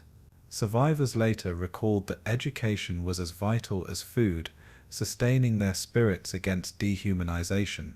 Knowledge became resistance, a way of saying, you can kill our bodies, but you cannot kill our minds. In this, Majdanek became both a site of suffering and a hidden classroom of defiance. Escape attempts, though rare, also symbolized the spirit of resistance at Majdanek. The camp's fences, watchtowers, and patrols made escape nearly impossible, but desperate prisoners sometimes tried to flee. Some attempted to cut through barbed wire with smuggled tools, while others dug shallow tunnels under barracks. Most were caught and executed, often in public as warnings to others. Yet even failed attempts carried meaning, inspiring fellow prisoners to imagine freedom beyond the camp. A handful succeeded, slipping into nearby forests and joining partisan groups. Survivors' testimonies of Majdanek came from some of these escapees, who risked everything to tell the world of the atrocities. Others planned collective uprisings, though these were often discovered and brutally suppressed. Resistance also meant refusing to betray comrades during interrogations, even under torture. Prisoners learned to speak in codes, misleading guards while protecting their networks. Every attempt, no matter how desperate, struck a blow against Nazi control. It reminded the SS that the human will to be free could never be entirely extinguished. At Majdanek, escape was not just physical, it was symbolic, proof of unbroken defiance. Spiritual resistance offered another lifeline to prisoners trapped in Majdanek's machinery of death. Jews recited prayers from memory, sometimes whispering the Kaddish for the dead as smoke rose from crematoria. Christians gathered in secret to cross themselves or murmur psalms, finding strength in faith despite the omnipresence of cruelty. Religious practices, though forbidden, became acts of defiance, restoring dignity stripped away by the SS. Survivors recalled Passover rituals carried out in whispers, or Christmas hymns sung softly beneath the roar of guards' boots. These ceremonies affirmed identity in a place designed to erase it. Some prisoners composed poetry, scratched secretly onto walls, or whispered among barracks, their words carrying defiance across generations. Music, too, became resistance, songs hummed in the night, weaving fragile threads of hope. The act of remembering prayers or stories was itself rebellion, proof that culture could not be destroyed. For many, faith became the only thing that kept despair at bay. Guards often mocked religious rituals, but prisoners clung to them, refusing to surrender their spiritual heritage. In this way, Majdanek became not only a site of extermination, but also a crucible of faith. It was where belief stood defiantly against annihilation. Survival strategies were not limited to food or faith. They also involved navigating the camp's brutal hierarchy. Prisoners learned to read the moods of capos and guards, avoiding unnecessary attention that could lead to beatings or death. Some feigned illness to avoid the most punishing labor details, while others deliberately underperformed to preserve strength. Inmates memorized SS routines, learning when inspections were lax or when guards grew careless. They formed buddy systems, ensuring no one faced selections or punishments alone. Those with skills, carpenters, tailors, shoemakers, sometimes secured temporary reprieves by making themselves useful to the camp administration. This survival, however, came with guilt, as others perished while they endured. Women used scraps of cloth to pad their shoes or fashion makeshift bandages, protecting themselves against frostbite or disease. Men stole nails, wire, or small tools, using them to repair clothing or craft hidden weapons. Children learned to hide during inspections, tucking themselves into corners or beneath bunks. Every action, however small, was a calculation between risk and survival. At Majdanek, living another day required ingenuity, courage, and often luck. Each strategy was resistance against a system designed to erase life. Ultimately, resistance and survival at Majdanek were not about grand victories, but about refusing complete surrender to despair. Every whispered prayer, smuggled scrap of food, or shared story stood as an act of rebellion against Nazi dehumanization. These acts, though often invisible to outsiders, carried immense meaning for those trapped behind the camp's fences. Survivors later described resistance not as a single dramatic moment, but as countless small choices made daily in the face of annihilation. The decision to help a fellow prisoner instead of hoarding food was resistance. The refusal to betray a comrade under interrogation was resistance. The act of teaching a child to read, even as smoke from crematoria darkened the sky, was resistance. Survival itself became defiance, proving that life could endure even under the weight of systematic murder. Though the SS sought to erase identity and hope, prisoners reclaimed both through solidarity and courage. Majdanek's history is therefore not only one of death, but also of survival against impossible odds. In its darkest corners, humanity persisted, and in that persistence, resistance found its truest form. On November 3, 1943, Majdanek became the stage for the single largest mass shooting of Jews in the entire Holocaust. The SS named it cynically Erntefest, or Harvest Festival, cloaking horror in the language of rural celebration. The massacre was not a spontaneous act of brutality, but a carefully planned operation orchestrated by SS and police leader Jakob Sporenberg. It was designed to eliminate the last remaining Jewish prisoners in the Lublin district, following uprisings at Sobibor and Treblinka that had shaken Nazi confidence. Himmler, paranoid about further revolts, ordered a swift and final solution: the extermination of every Jew left in Majdanek and surrounding labor camps. The plan was meticulously organized, involving coordination between SS units, police battalions, and auxiliary guards. Trenches were dug outside the camp, long and deep enough to swallow thousands of bodies in a single day. Loudspeakers were set up, prepared to drown out the sound of gunfire with blaring music. Prisoners were kept unaware until the very last moment, many still believing they were being transferred for labor. On the morning of the massacre, the camp took on an unnatural stillness, broken only by the bark of SS orders. What followed would leave a permanent scar on the memory of humanity. Majdanek was about to witness a killing operation on an industrial scale, carried out in the open air. The victims of Harvest Festival were Jews from Majdanek itself, and from smaller labor camps in the Lublin district. Many had been brought in from Trawnicki, Poniatowa, and other nearby sites, marched or transported under guard in the days leading up to November 3rd. They arrived exhausted, malnourished, and confused, unaware that they were being gathered for extermination rather than relocation. Among them were men, women, and children. Entire families herded together for the final time. Some carried scraps of clothing or small bundles, believing they were being reassigned for work. Instead, they were led to the edge of massive pits that had been prepared with chilling efficiency. The SS forced the Jews to undress, stripping them of dignity before stripping them of life. Belongings were piled into heaps, to be sorted and shipped to Germany later. Victims were ordered to lie face down in the trenches, where machine gunners stood poised above them. Rows upon rows of bodies were layered one atop the other, each volley of bullets creating space for the next. The process was relentless, mechanical, and unending. For those forced to wait in line, the sounds of gunfire and screams made the truth horrifyingly clear. The operation had a grotesque soundtrack. Loudspeakers blasted cheerful German marches and folk tunes across the camp. The music was not for the victims, but for the perpetrators and bystanders, intended to drown out the crack of rifles and the moans of the dying.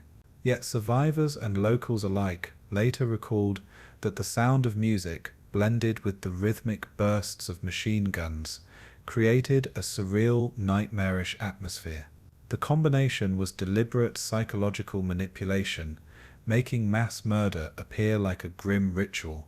For the SS, it masked the horror of what they were doing, turning slaughter into something routine. For prisoners waiting their turn, it was torture, hearing joy fused with death. Guards laughed, smoked, and chatted between bursts of fire, treating the massacre as another day's work. Sporenberg himself supervised with cold detachment, ensuring the pace was maintained. The efficiency of the killing reflected the Nazis' desire to complete the operation before nightfall. In a single day, Majdanek was transformed into a factory of slaughter in plain sight. The music continued, louder each hour, a grotesque anthem to genocide. No words can fully capture the surreal brutality of that November morning. As the killing went on, bodies piled up in the trenches, layer after layer of human lives extinguished. Victims were forced to lie atop the corpses of those who had just been shot, their final moments spent staring into the abyss of mass death. Some prisoners tried to resist, clinging to each other or crying out, but resistance was crushed instantly with blows or bullets. Mothers attempted to shield their children, holding them tightly until the very end. Some children, too young to understand, cried for their parents as they were pushed toward the pits. The SS showed no mercy, firing indiscriminately into the crowds. Those not immediately killed often writhed in the piles of bodies, crushed beneath the weight of new victims. Machine guns fired continuously, reloaded with military precision to keep pace with the slaughter. By midday, the trenches had become vast open graves filled with thousands of men, women, and children. Smoke rose from burning piles of clothing and possessions nearby, the stench mingling with the metallic smell of blood. The systematic pace of the killing revealed its purpose to erase not just lives, but the possibility of future resistance. It was extermination disguised as harvest. The brutality of Harvest Festival extended far beyond Majdanek itself. At the same time, Jews in Poniatowa and Trawniki labor camps were subjected to identical mass shootings. The killings across the Lublin district were synchronized, part of Himmler's order to crush any last sparks of rebellion after the camp uprisings. In total, over 42,000 Jews were murdered on November 3rd and 4, 1943, in what remains the largest single massacre of the Holocaust carried out by shooting. At Majdanek alone, estimates range between 18,000 and 20,000 victims slaughtered in a single day. Entire communities were erased in hours, their histories silenced in a storm of bullets. The German perpetrators saw it as an operation of necessity, a cleansing of the district before it could become a source of unrest. For the prisoners and locals who witnessed it, it was apocalypse unfolding before their eyes. The speed, coordination, and cruelty marked Harvest Festival as a turning point in the Holocaust's history of violence. It proved that the SS could kill not only with gas chambers, but also with bullets and trenches on a massive scale. It was genocide in its rawest, most intimate form, a massacre that blended military precision with barbaric cruelty. Survivor testimonies of the massacre are scarce, but those that exist paint a haunting picture of unimaginable horror. A handful of prisoners from labor details, forced to clean up after the killings, recalled the sheer magnitude of the graves. They spoke of filling in trenches still quivering with the movement of those not fully dead. Others remembered the silence that followed once the gunfire ceased, an eerie stillness broken only by the sound of shovels covering thousands of bodies. Locals in Lublin remembered hearing the music and the shots from miles away, carried by the wind across fields and villages. Some even reported the ground trembling as layers of corpses were heaped into the earth. For survivors, the massacre left not only trauma but also guilt, why they had been spared while so many others perished. Their testimonies later served as vital evidence in post-war trials, proof of the massacre that the Nazis tried to erase. The details they preserved kept the memory alive, even when denial and silence threatened to bury it. For them, remembering was an act of justice. Their voices carried the weight of those silenced in Majdanek's fields of death.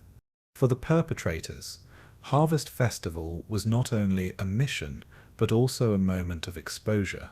The sheer scale of the massacre meant that hundreds of SS men, police, and auxiliaries were directly involved in shooting unarmed civilians. Many later attempted to minimize their role, claiming they only guarded or followed orders. Yet testimonies from both victims and fellow perpetrators revealed that many guards participated willingly, some even boasting of their efficiency. Alcohol was provided to keep morale steady, and SS men treated the killings as a grim routine. The participation of auxiliary guards, particularly Ukrainians, added to the brutality. Some forced victims to undress with kicks and rifle butts, prolonging their humiliation. Sporenberg, though later captured and executed, oversaw the operation with clinical detachment, embodying the cold face of Nazi extermination. In the aftermath, perpetrators divided the stolen property of the dead, proof of their greed as much as their cruelty. The massacre exposed the complicity of ordinary men in extraordinary crimes. Harvest Festival was not the work of a few fanatics, it was the participation of many. This truth became vital in understanding the machinery of genocide. The Harvest Festival massacre remains one of the least known atrocities of the Holocaust, overshadowed by Auschwitz and Treblinka.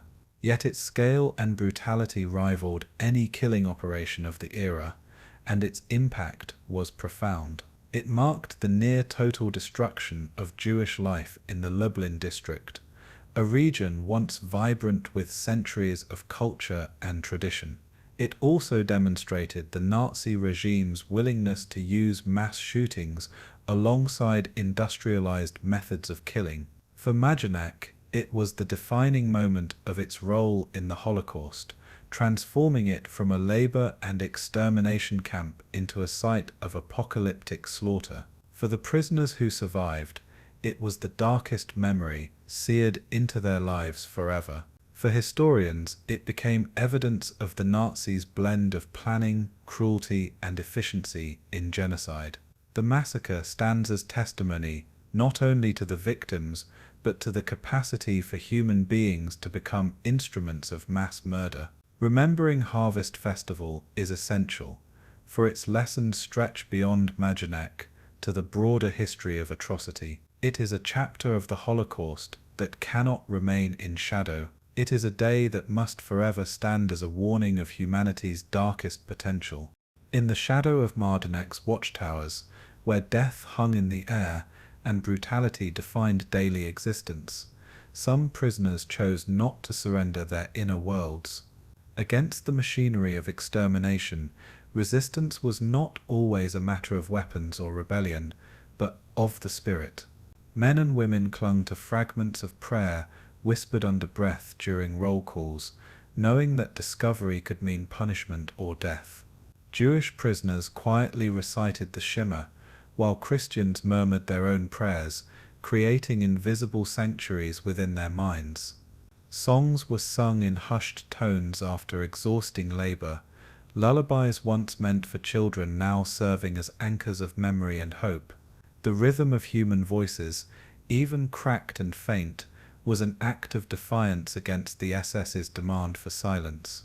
In stolen moments, prisoners recited poetry, remembered from their youth, verses that reconnected them to a world that had not yet been destroyed. Others carved words or symbols into walls and bunks, a desperate attempt to leave proof of existence. These quiet acts required immense courage, for they asserted life where the Nazis had decreed only death. Every whispered prayer, every half-sung melody, was a declaration of humanity. In such moments, Majdanek became not just a camp of terror, but also a place where the human soul refused to die. Smuggled writings became one of the most daring forms of resistance inside the camp. Prisoners scribbled poems, diaries, and notes on scraps of paper, torn cloth, or even the backs of discarded German documents. These fragile testimonies were often buried beneath floorboards, hidden in shoes, or passed from hand to hand under the watch of guards.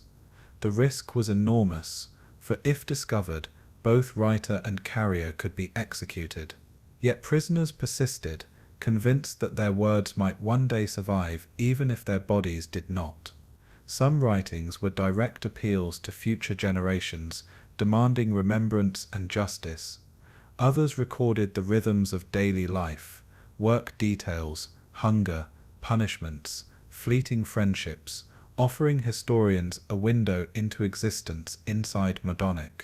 In these fragments, one senses not just despair, but an insistence on dignity, the refusal to be reduced to numbers.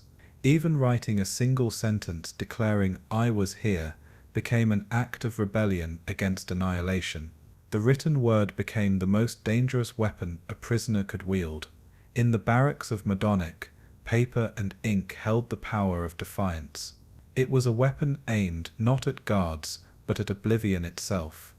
Music, too, played a paradoxical role in Majdanek. The SS sometimes forced prisoners to sing German marching songs as they marched to labor, a cruel reminder of domination. Yet within the barracks, music took on a secret and opposite meaning. Prisoners quietly hummed folk songs from their homelands, melodies that evoked lost villages, families, and a life stolen from them. Jewish inmates sang traditional Yiddish songs, soft enough to avoid drawing attention, yet strong enough to keep cultural memory alive. Some recited fragments of psalms or chanted prayers that blended into rhythmic patterns like hymns. On rare occasions, makeshift instruments fashioned from scraps of wood or tin produced faint notes, crude but deeply moving. For those listening, these sounds were not just music, but a reminder that beauty still existed in a world designed for ugliness. The Nazis could strip bodies of food, warmth, and freedom, but music created an invisible refuge. Every note was both an escape and an act of defiance. Within the chorus of whispers and humming, the prisoners reasserted that they were still human beings. To sing in Majdanek was to proclaim survival against silence.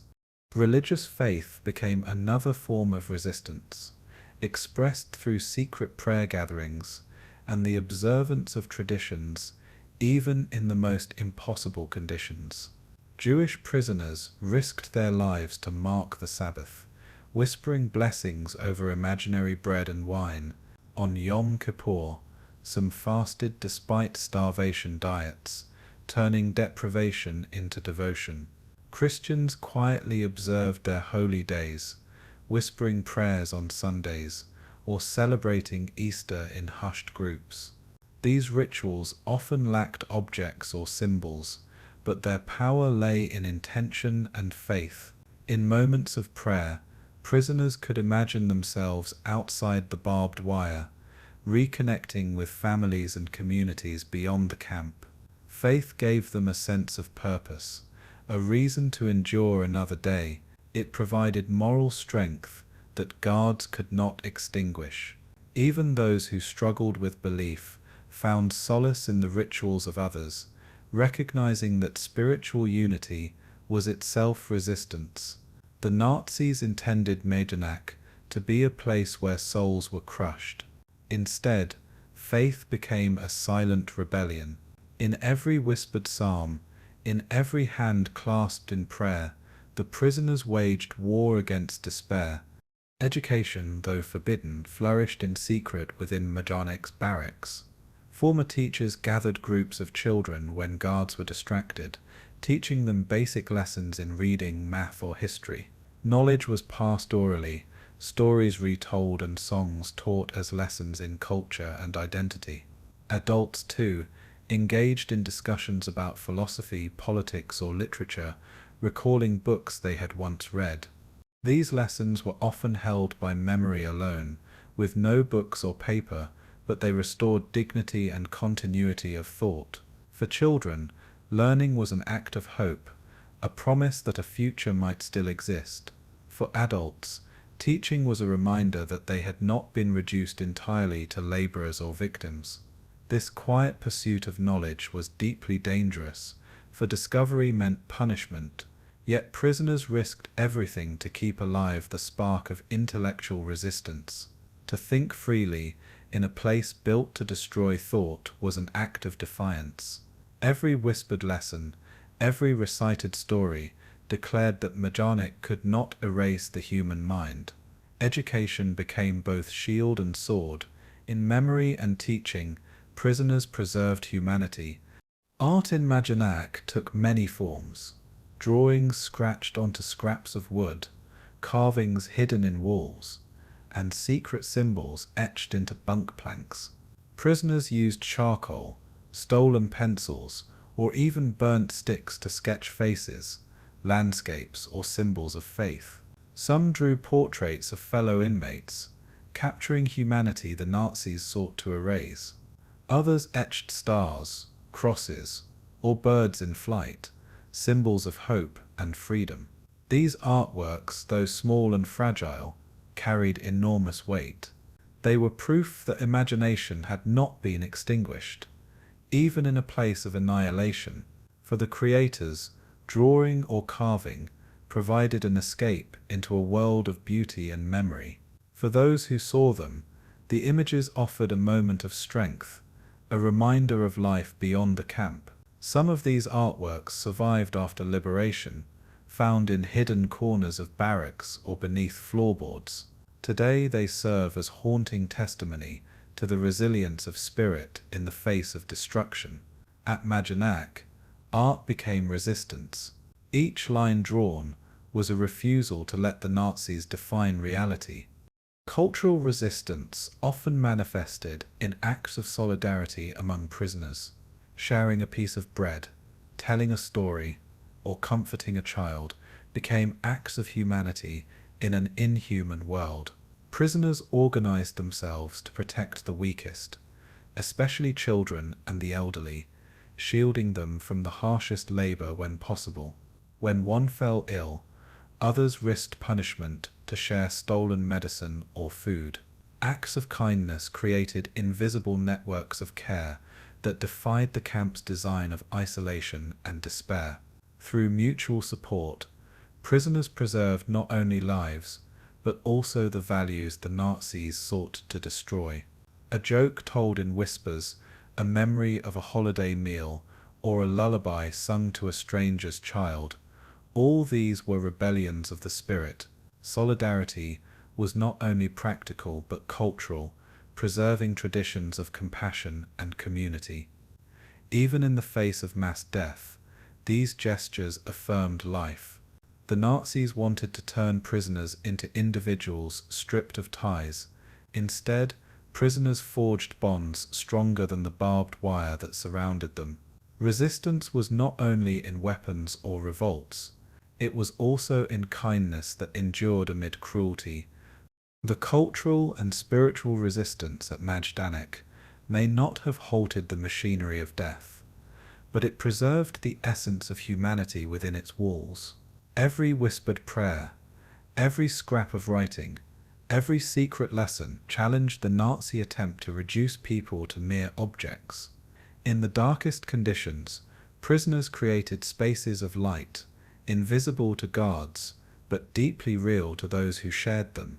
These acts of defiance did not alter the course of war, but they altered the course of lives, sustaining individuals through unbearable suffering. Survivors later testified that it was such moments that gave them strength to endure. The Nazis had built Majdanek to be a place where bodies perished and spirits broke. Yet in countless ways, the spirit resisted. Culture, memory, and belief became weapons against despair. They gave prisoners something to cling to when all else was stripped away. In the story of Majdanek, these acts shine as proof that humanity survived even in humanity's darkest hour. They are legacies of courage as vital as any armed uprising. And they remind us that even in a camp of death, the human soul refused to die. At Majdanek, death did not always come through bullets or gas chambers. More often it came slowly through starvation and disease. The camp's infrastructure was designed not to sustain life, but to grind it down until survival itself became a rarity. Prisoners entered already weakened from transport crammed in cattle cars without food, water, or sanitation for days on end. Upon arrival, they were given watery soup and a crust of bread so thin that it mocked the very concept of nourishment. Hunger gnawed constantly at their insides, turning each day into a torment of emptiness. Prisoners scavenged potato peels from garbage or chewed grass from the ground, desperate to ease the ache in their stomachs. Malnutrition weakened immune systems, leaving bodies defenseless against the diseases that thrived inside the barracks. Coughs echoed through the wooden huts, a chorus of illness amplified by filth and overcrowding. Lice crawled in clothing and bedding, spreading infection with ease. The conditions were not accidents of war, but deliberate cruelty. In Majdanek, deprivation itself was a weapon. Typhus was the greatest killer within the camp, spreading like wildfire among prisoners whose bodies were already depleted. Lice carried the deadly bacteria, infesting clothes, blankets, and hair, feeding on prisoners who could not wash or change garments for months. Once introduced into a barrack, the disease could consume hundreds in a matter of weeks. Fever, rash, and delirium weakened men and women until they collapsed, often left to lie on bunks surrounded by the dying and the dead. The SS rarely provided medicine, and doctors among the prisoners had no tools but their bare hands and knowledge. Corpses piled up faster than they could be removed, filling the air with stench and despair. Guards treated the epidemic not as a crisis to contain, but as another form of extermination, allowing disease to thin the camp's population. Quarantines were imposed not to save lives, but to isolate victims, ensuring their death without spreading to those still deemed useful. Survivors described barracks where dozens perished daily, their bodies carried out at dawn. For prisoners, typhus was as feared as the gas chambers. To fall ill was to sign one's own death sentence. Medical neglect at Majdanek was systemic, ensuring that disease claimed countless lives. There were so-called infirmaries, but these were not places of healing.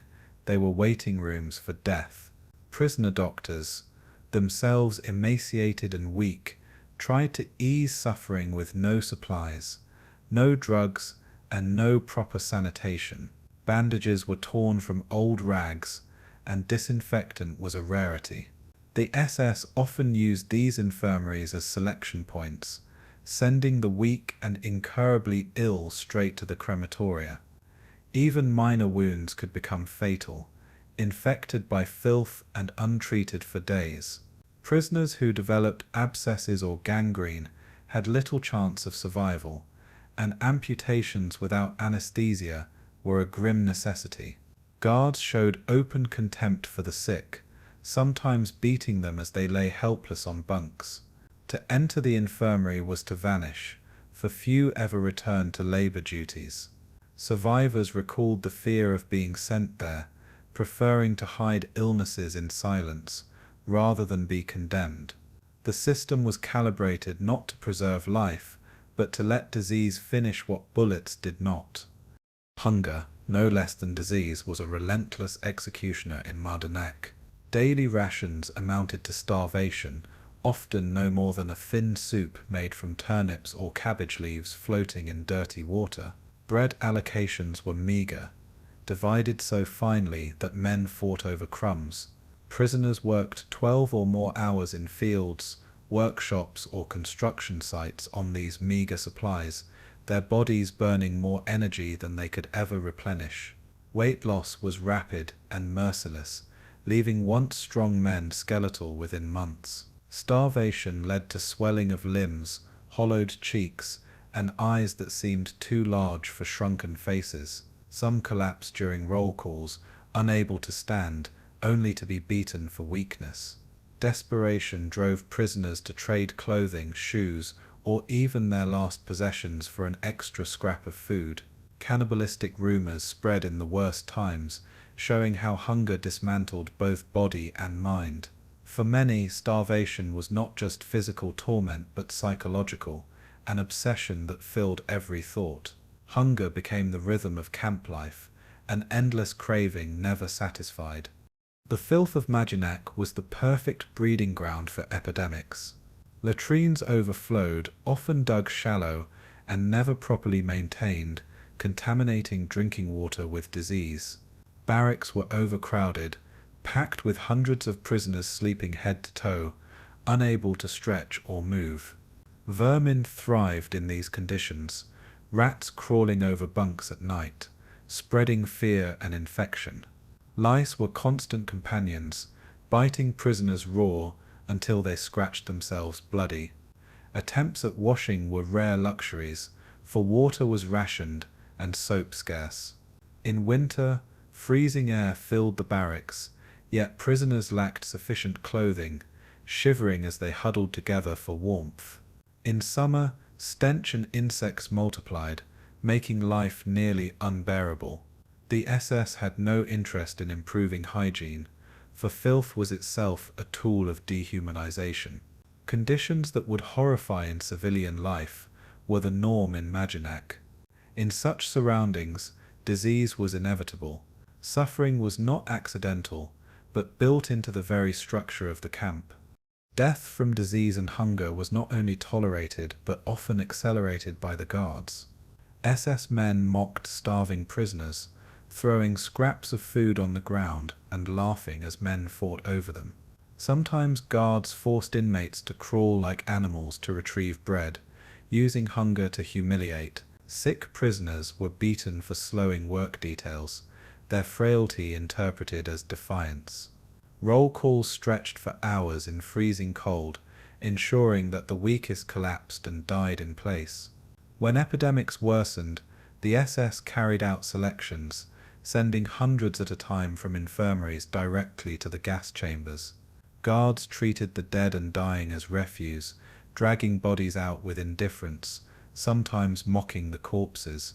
Their cruelty revealed the calculated use of neglect as a weapon of extermination. For prisoners, there was no line between natural and unnatural death. Disease and hunger were part of the camp's arsenal, as lethal as rifles or gas. The suffering was not random, it was deliberate policy. Survivors described the psychological torment of living surrounded by slow death. Each day began with the sight of corpses carried out of the barracks, lined up in rows before being transported to the crematoria. The stench of rotting bodies mingled with the smoke of burning flesh, creating an atmosphere of perpetual mourning. Prisoners often had to step over the dying as they marched to labor, their faces etched with hopelessness. Typhus fevers made victims delirious, crying out in languages that blurred into nonsense before silence took them.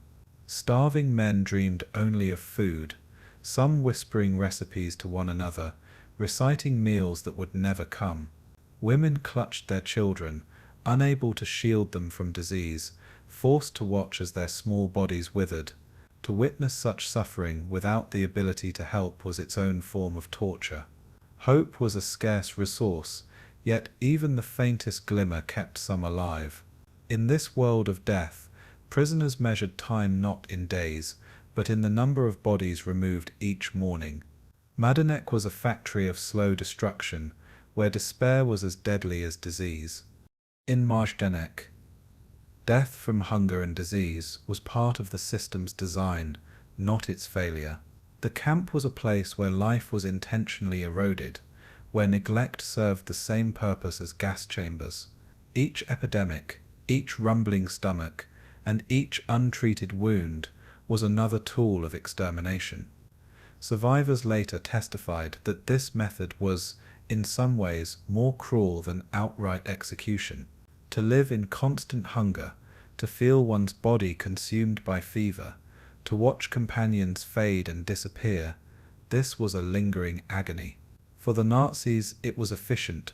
Food withheld meant resources saved. Medicine denied meant quicker turnover of laborers. Yet for the victims, it was an endless cycle of torment, each day a struggle against forces they could not overcome.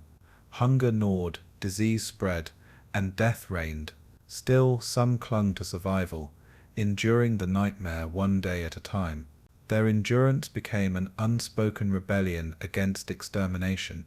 Majdanek's hunger and disease were meant to erase them, yet their survival ensured that the truth could never be silenced. One of the most chilling aspects of Majdanek was not only the extermination of human beings, but also the systematic theft of everything they once owned. Upon arrival, prisoners were ordered to strip completely, surrendering not just clothes, but all personal belongings, from jewelry to photographs. SS guards and functionaries collected watches, rings, wallets, and documents with mechanical precision, treating them as inventory rather than remnants of individual lives.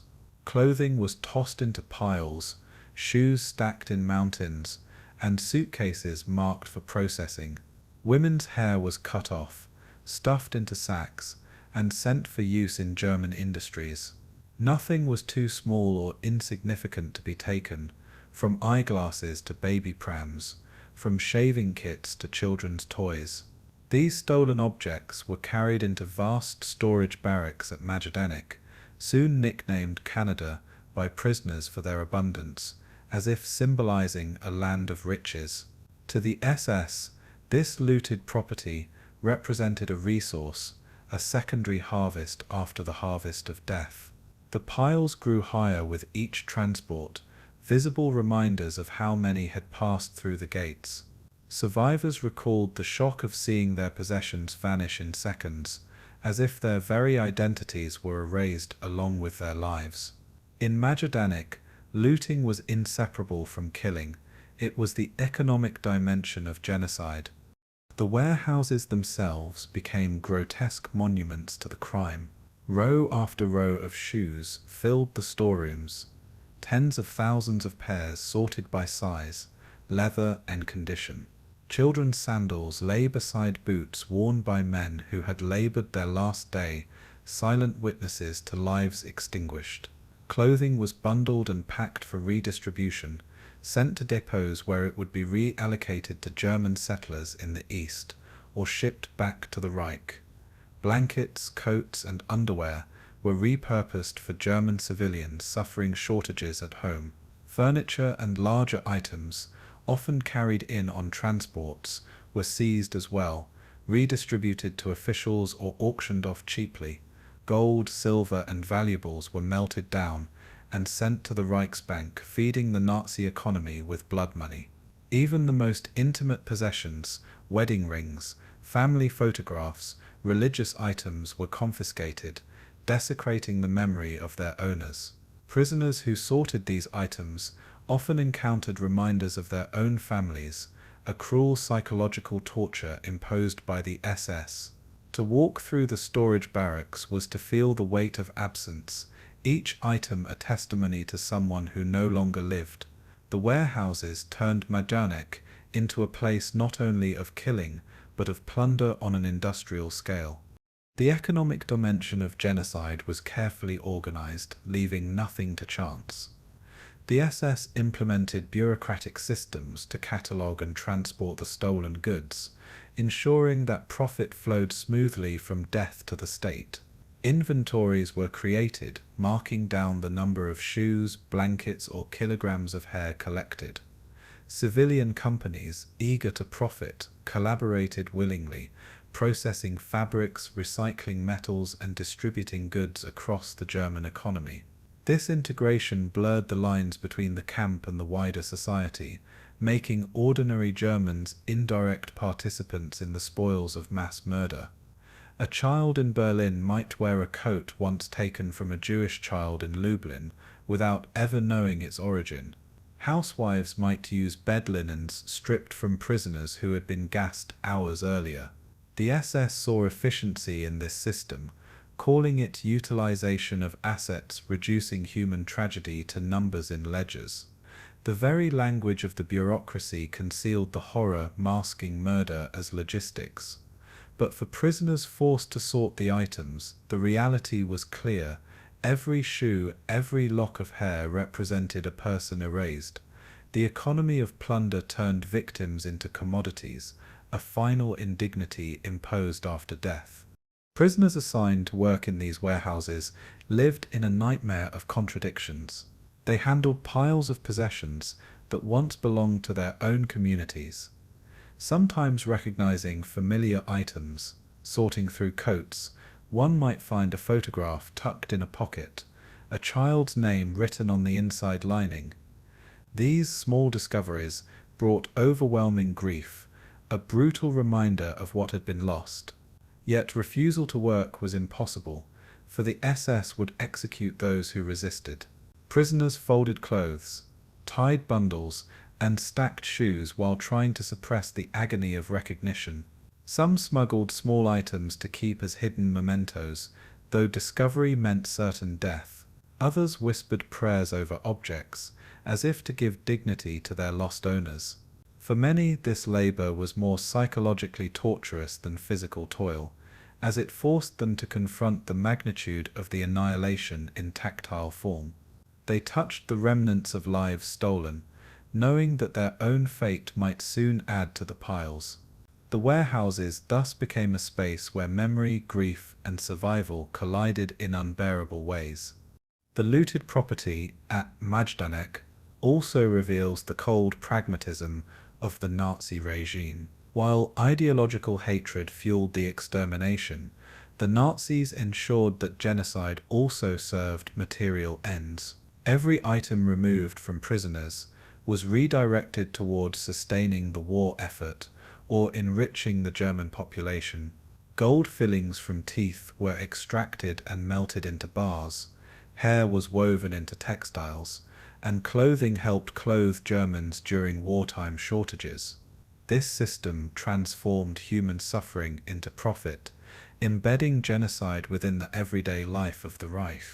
The plunder gave ordinary civilians benefits they often never questioned, insulating them from the moral reality of its source. It also tied the war economy directly to extermination, making mass murder both ideological and functional. Majdanek's warehouses symbolized this duality, killing for hatred, looting for gain. To the perpetrators, this efficiency was evidence of order and control. To the victims, it was proof that not even death ended the violation of their humanity. The camp turned people into resources, stripping them of dignity in life and utility in death. Survivors often remembered the image of endless shoes as the most haunting memory of Majdanek. Each pair carried a story: the child who had walked in them, the mother who had worn them on her final journey, the man who had labored in them until collapse. Piles of shoes reached such numbers that they overwhelmed the senses, becoming symbols of the scale of extermination. For those forced to handle them, the shoes became silent ghosts, embodying the absence of their owners. The sheer scale defied comprehension. Thousands upon thousands collected, sorted, and packed away. Visitors to the camp after liberation would later describe the warehouses of shoes as the most powerful evidence of genocide. For prisoners, these items represented a cruel paradox, so ordinary yet so tragic in their accumulation. Shoes were practical, mundane, part of daily life, and yet here they testified to mass death. Each pile stood as a mute monument to extermination. The sight of them forced prisoners and liberators alike to confront the enormity of what had happened.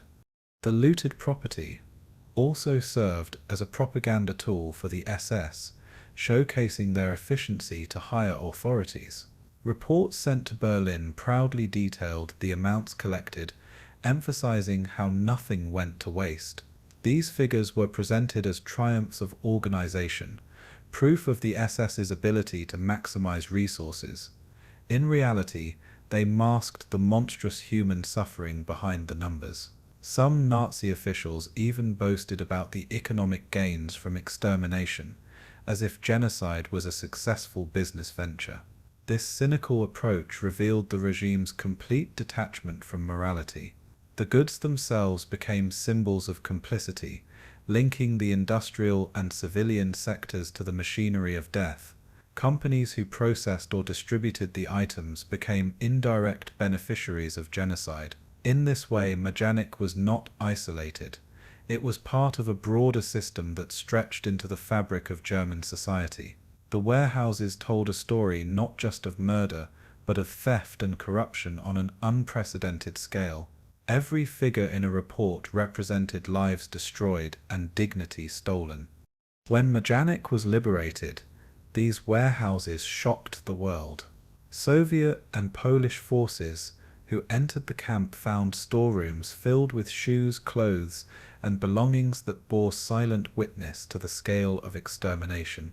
Unlike other camps where evidence was destroyed, Majdanek's loot remained, a haunting archive of genocide. Photographs of the piles of shoes became some of the earliest and most powerful images of the Holocaust. For survivors, the sight confirmed what they had known. Their suffering had been reduced not only to death but to objects. The world saw in these belongings the magnitude of absence, entire communities stripped bare and erased. Today, exhibitions at Majdanek preserve these items as testimony, each shoe or garment a symbol of the countless individuals lost. The warehouses remind us that genocide was not only about killing, but about erasing identity and turning lives into commodities. They are relics of both cruelty and memory, embodying the scale of Nazi dehumanization. In every shoe, in every coat, we are confronted with the enormity of lives stolen and the persistence of their silent testimony. By the summer of 1944, the tide of war had shifted irrevocably against Nazi Germany. The Red Army was advancing rapidly through eastern Poland, crushing German forces and reclaiming territory at an astonishing pace. Majdanek, located so close to the front lines, suddenly found itself vulnerable in a way the SS had not anticipated. Unlike camps deeper in the Reich, it was exposed to the relentless Soviet push, and time for the Germans was running out. Panic began to seep into the camp administration as orders came from Berlin to erase evidence of crimes before the Allies arrived. The SS attempted to hastily burn records, destroy documents, and dismantle incriminating structures. Inmates sensed the shift, noticing guards becoming more agitated and less disciplined in their routines. Whispers circulated among prisoners that liberation might be close, though such hope was tempered by fear of last-minute massacres. The Germans, desperate to maintain control, oscillated between frenzied violence and frantic concealment of atrocities. The camp itself became a place of nervous energy, teetering between collapse and continued brutality. Time was slipping away, and with it the Nazis' ability to conceal their crimes. One of the first steps in the cover-up was the destruction of paperwork. Detailed records of transports, prisoner numbers, deaths, and confiscated property had been kept with obsessive precision. Now SS officers ordered these files burned, their ashes scattered in vain attempts to erase the bureaucratic fingerprints of genocide. Bonfires consumed ledgers, reports, and correspondence, crackling with the testimony of atrocities that would never be read. Yet the speed of the Soviet advance left little time for thoroughness. Many files were left behind, half-burned or stuffed hastily into crates, providing later investigators with crucial evidence. Prisoners forced into this labor watched the destruction with bitter irony, knowing the SS had been so meticulous only to destroy their own proof. Some inmates risked their lives to hide fragments of documents, hoping they would one day be used to expose the truth. Despite the SS effort, too much had been recorded, and too many witnesses remained alive. The flames could consume paper, but they could not erase the memories of survivors. The collapse of Majdanek was already becoming an indelible part of history. Alongside the destruction of documents came attempts to dismantle physical evidence. Gas chambers were partially torn down, crematoria dismantled, and pits of ashes disturbed in desperate efforts to disguise their use. The SS sought to remove traces of Zyklon B containers and destroy the machinery that had processed human remains.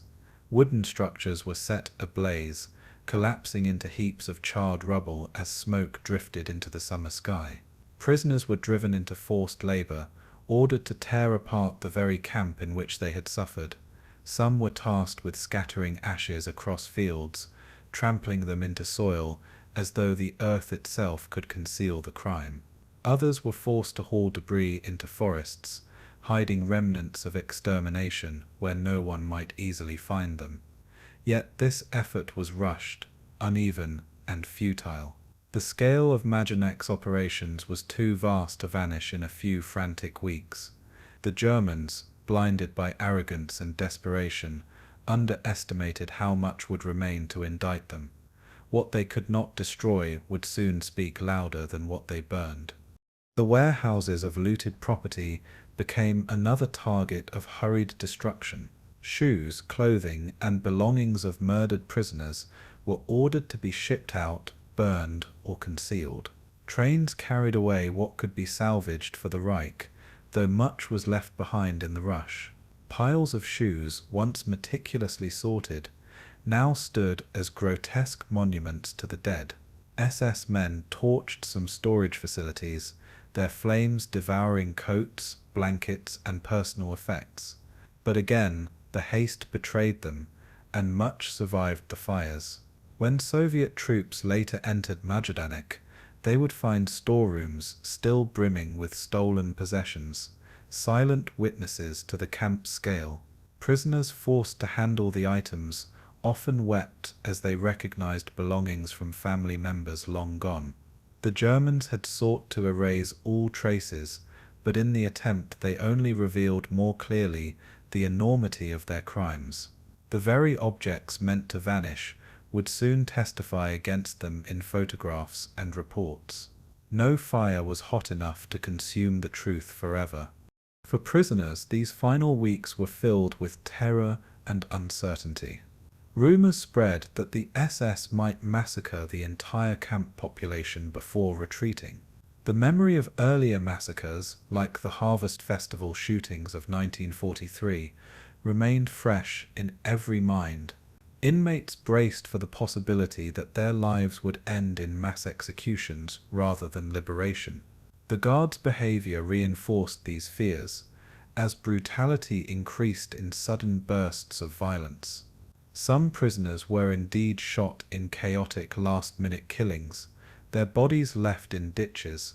Others were forced on evacuation marches, driven westward in death marches that claimed countless lives. Yet not all prisoners were moved.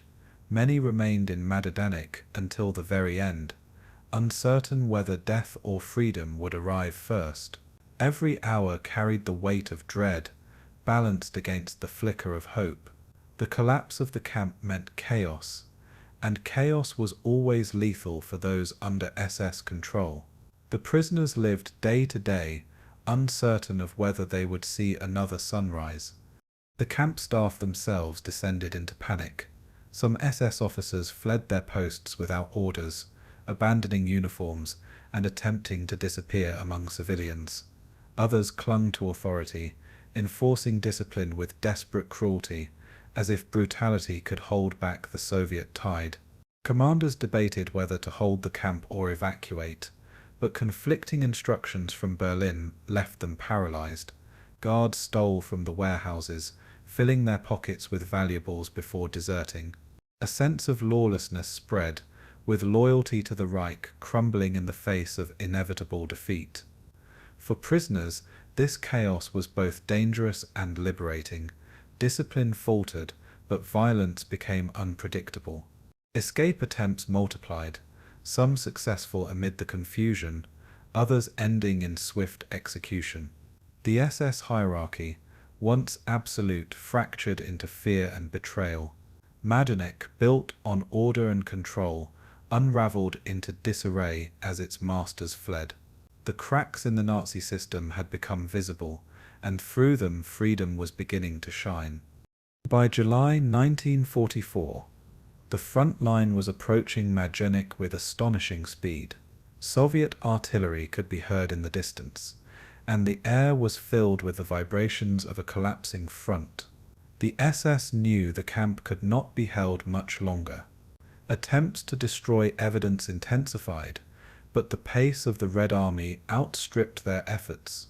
Trucks and trains departed in haste, carrying some prisoners and materials westward, while others were left behind. The camp grew eerily silent in places, its vast barracks emptied of guards who once barked orders. Prisoners clung to one another, waiting for the decisive moment when the gates would no longer be controlled by their tormentors. On July 22nd, 1944, the Red Army entered Lublin, and within hours Majdanek fell. Unlike other camps erased in secrecy, Majdanek was captured nearly intact. The collapse was sudden, incomplete, and devastating for the Nazis. Their crimes stood exposed to the world in concrete, ash, and bone. The hurried retreat of the Germans at Majdanek left behind one of the most damning archives of the Holocaust. Gas chambers stood partially intact, crematoria lay blackened but recognizable, and warehouses overflowed with the belongings of the murdered. The Soviets who entered found mountains of shoes, piles of human ashes, and traces of Zyklon B canisters scattered across the grounds. Testimonies from surviving prisoners quickly revealed the horrors that had unfolded. The Germans had tried to erase the evidence, but their efforts were clumsy, incomplete, and too late. The world was confronted with undeniable proof, visible in every barrack and every pit. Journalists and Allied investigators soon followed, documenting the camp in photographs that would shock global audiences. Majdanek's collapse meant its secrets could not be buried, and its evidence became one of the earliest Holocaust revelations. For the prisoners who survived, liberation came suddenly, like a dream breaking through a nightmare. But the ruins of the camp testified to all that had been lost, a haunting legacy that could never be undone. In July 1944, the thunder of the Soviet summer offensive rolled westward, sweeping through eastern Poland with devastating speed. Operation Bagration had shattered German Army Group Center, leaving Nazi forces in chaotic retreat. On July 22nd, the Red Army entered the city of Lublin, greeted by weary civilians who had survived years of occupation. Just beyond the outskirts of the city, Soviet scouts stumbled upon the sprawling complex of Majdanek. Unlike Treblinka or Sobibor, which the Nazis had dismantled, Majdanek stood largely intact. Its barbed wire fences still enclosed barracks, gas chambers, and crematoria. The Germans had fled only days before, leaving the camp in eerie silence. Soviet soldiers moved cautiously through its gates, uncertain what they had found. They expected perhaps another military installation, but instead encountered something unimaginable. What they discovered would stun not only them, but the entire world. The first impressions of the liberators were a mixture of disbelief and horror. In the barracks they found emaciated survivors, many too weak to stand, their eyes filled with both terror and hope. Around them lay evidence of a systematic machinery of death, bunks stacked 3 high lice-infested bedding, and floors stained by years of suffering. In open pits, the Soviets discovered human ashes mixed with soil, the remains of tens of thousands. Crematoria still bore the marks of hasty destruction, ovens cracked but recognizable, with charred bones scattered nearby. Gas chambers, disguised as showers, remained standing with their airtight doors and pipes intact. Warehouses brimming with looted property spoke of the vast scale of the killings. The liberators walked among piles of shoes, clothing, and even children's toys, silent testimony to lives extinguished. Each step revealed another layer of atrocity. The camp was a crime scene so vast and undeniable, it required no explanation. Journalists and war correspondents soon followed the Red Army into Majdanek. Soviet authorities, aware of the significance, invited foreign reporters to witness what had been uncovered. They documented everything: the crematoria ovens, the piles of ash, the gas chambers still smeared with chemical residue. Photographers captured images that would circulate around the world, shocking even war-hardened audiences. For many, Majdanek was the first tangible evidence of the Holocaust on a massive scale. Earlier reports of extermination camps had often been dismissed as exaggerations or propaganda, but here was proof that could not be denied. Western correspondents confirmed what Soviet troops had found, lending credibility across ideological divides. The liberation of Majdanek was not just a military victory, it was a revelation of genocide. The world was forced to confront the reality of Nazi crimes, no longer hidden behind barbed wire. For the survivors, liberation was both deliverance and disorientation. Many were skeletal, ravaged by starvation and disease, unable to comprehend that their ordeal was ending. Some wept openly, collapsing into the arms of soldiers who offered them bread and water. Others remained silent, too traumatized to believe they were truly free. Their liberation was complicated by grief, for almost all had lost entire families. Survivors wandered through warehouses, recognizing clothing or shoes once belonging to loved ones. The realization that they had been spared while others perished weighed heavily on them. Soviet medics worked quickly to provide care, but resources were scarce, and many succumbed in the days that followed. Liberation brought life, but it also confronted survivors with the magnitude of death around them. The gates of Majdanek opened, but the scars it left would never close. The immediate shock of Majdanek reverberated across the globe. Newspapers published harrowing photographs within weeks, describing the camp as a death factory. Allied governments, already aware of Nazi atrocities, could no longer temper their language. Majdanek proved that extermination was not rumor but fact, carried out with industrial efficiency.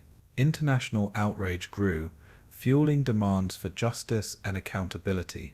The discovery lent urgency to the Allied determination to prosecute war criminals. The images of mountains of shoes and ashes haunted readers far from Europe. Politicians in London, Washington, and Moscow cited Majdanek as irrefutable evidence of Nazi barbarity. The camp became a symbol of the Holocaust even before the term itself was widely known.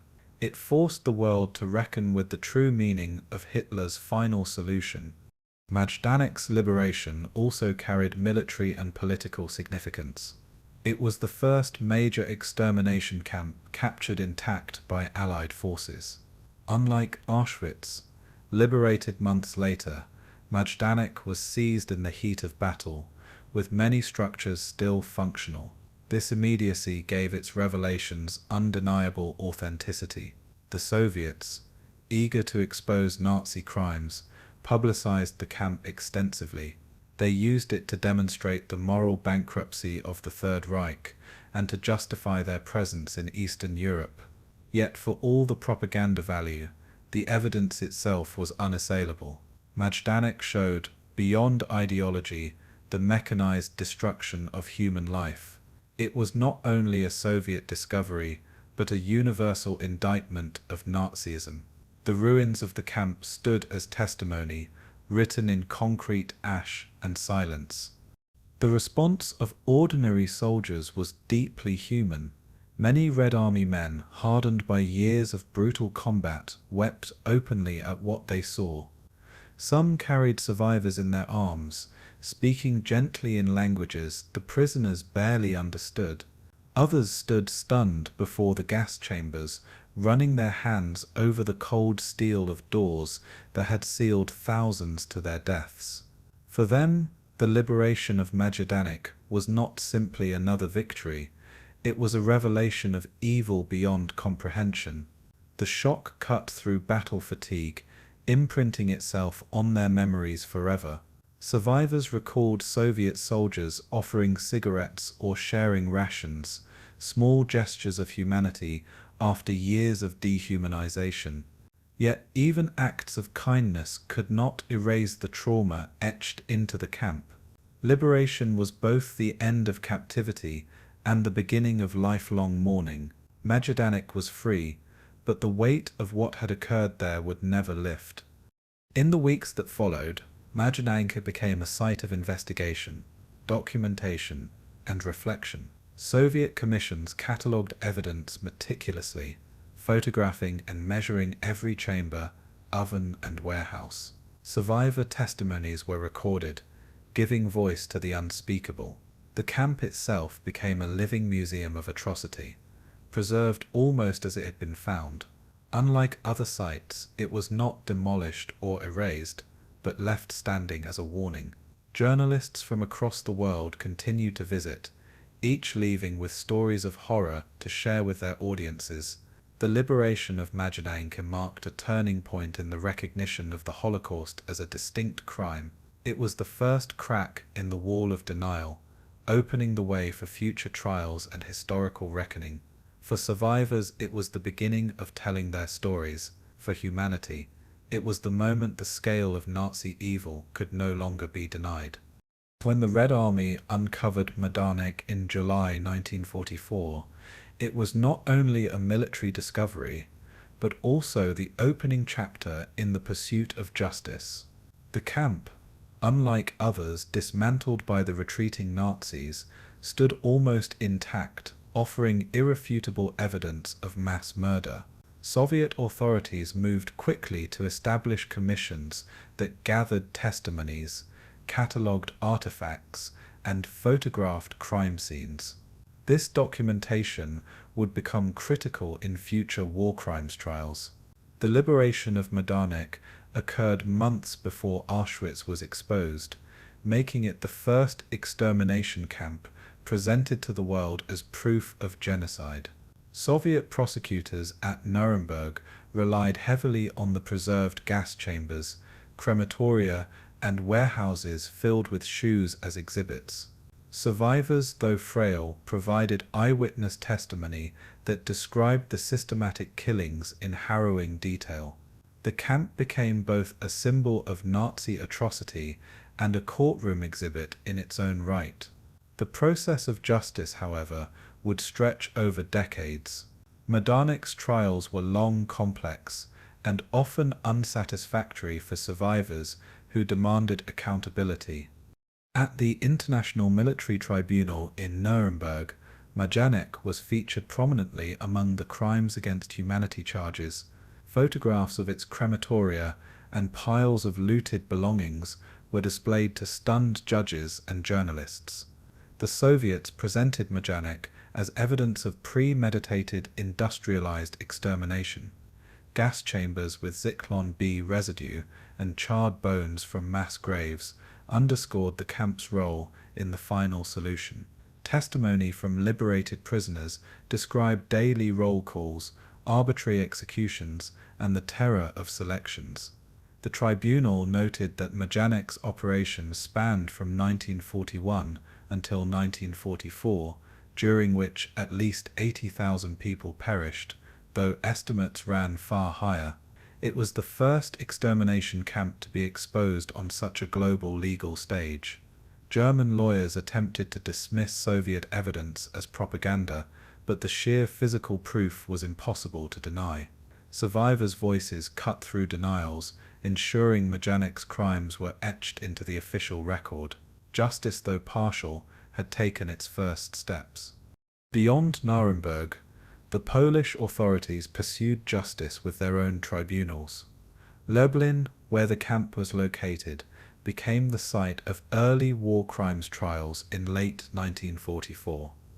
The Special Criminal Court in Lublin prosecuted several SS guards captured during the Soviet advance. Among them were men who had supervised selections, operated crematoria, and carried out executions. Their trials attracted large crowds, including survivors who demanded retribution. Witnesses recounted in chilling detail the sounds of the gas vans, the cries of children, and the routine brutality of the guards. Some defendants tried to argue that they were merely following orders, but judges rejected such excuses. Several guards were convicted and sentenced to death, marking one of the first times perpetrators of the Holocaust were held accountable in open court.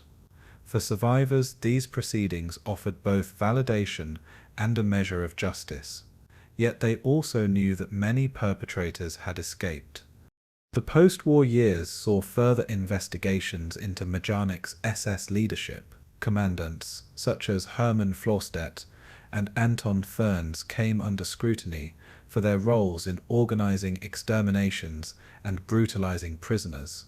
Florstedt was tried and executed in 1945 by Soviet authorities after his capture. Fernins, however, managed to evade justice for years, disappearing into post-war chaos. Other officers, including lower-ranking guards and female overseers, were tracked down across Europe. Many of them faced Polish courts in the late 1940s, where survivor testimony proved decisive. The brutality of female guards, in particular, shocked audiences who struggled to reconcile their gender with their cruelty. Trials exposed not only direct killings, but also the sadistic punishments, starvation regimes, and forced labor overseen by the staff. Each proceeding added to the historical record, building a collective indictment against the perpetrators. The slow pace of these prosecutions, however, frustrated those who had endured the camp's horrors. The largest trial connected to Majdanek came decades later, in the 1970s, in West Germany. Known as the Majdanek trials, they took place in Düsseldorf and lasted from 1975 until 1981.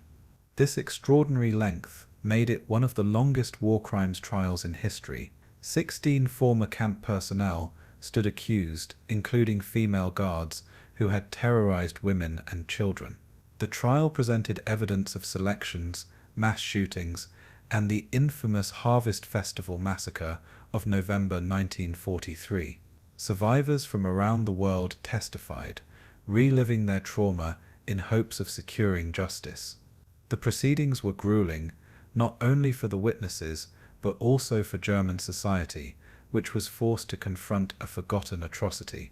The trial received extensive media coverage, reopening wounds and debates about collective guilt.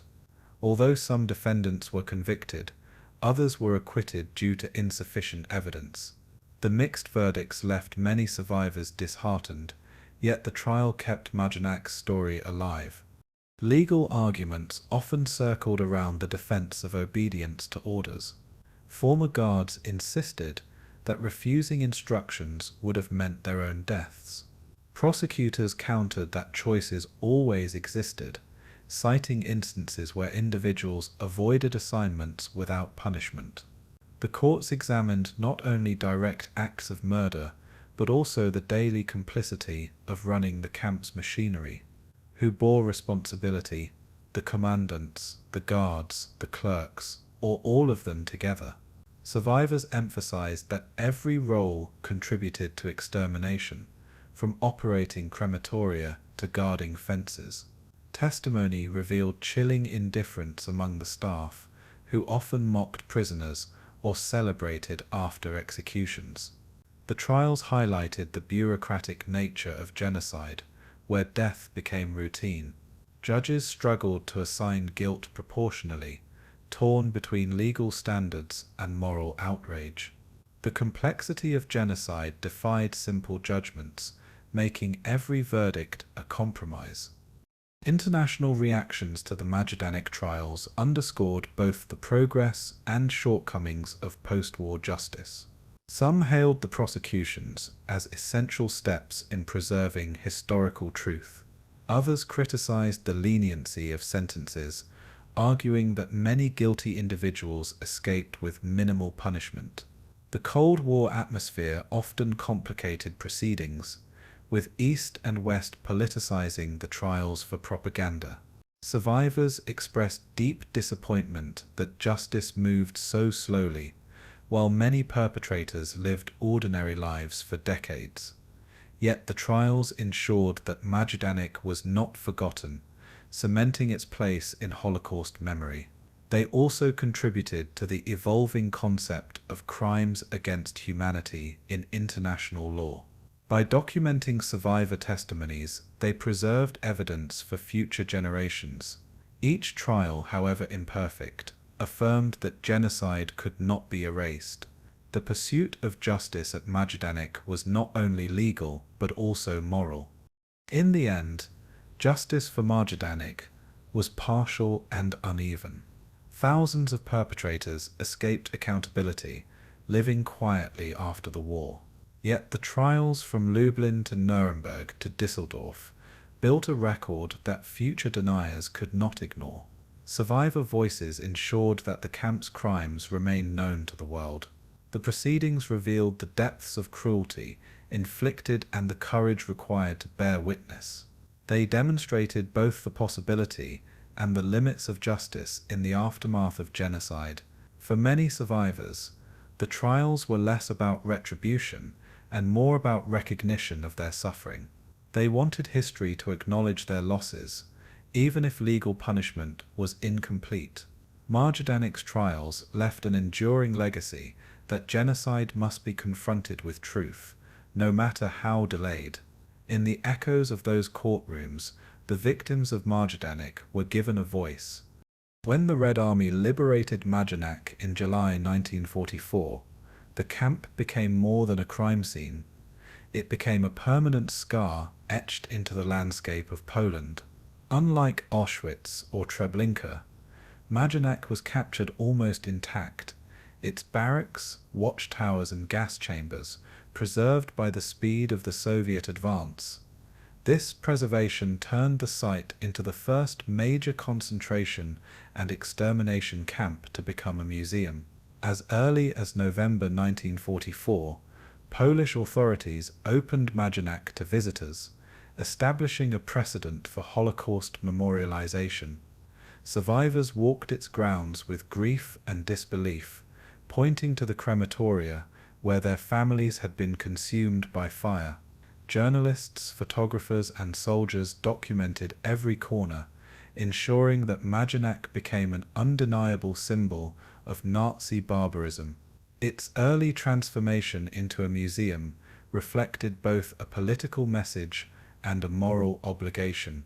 The Soviet-backed Polish state wanted to highlight Nazi crimes, but for survivors it was about ensuring the dead were remembered. The camp became a paradox, a place of horror and a place of education. Every preserved brick and barbed wire strand testified silently to the machinery of genocide.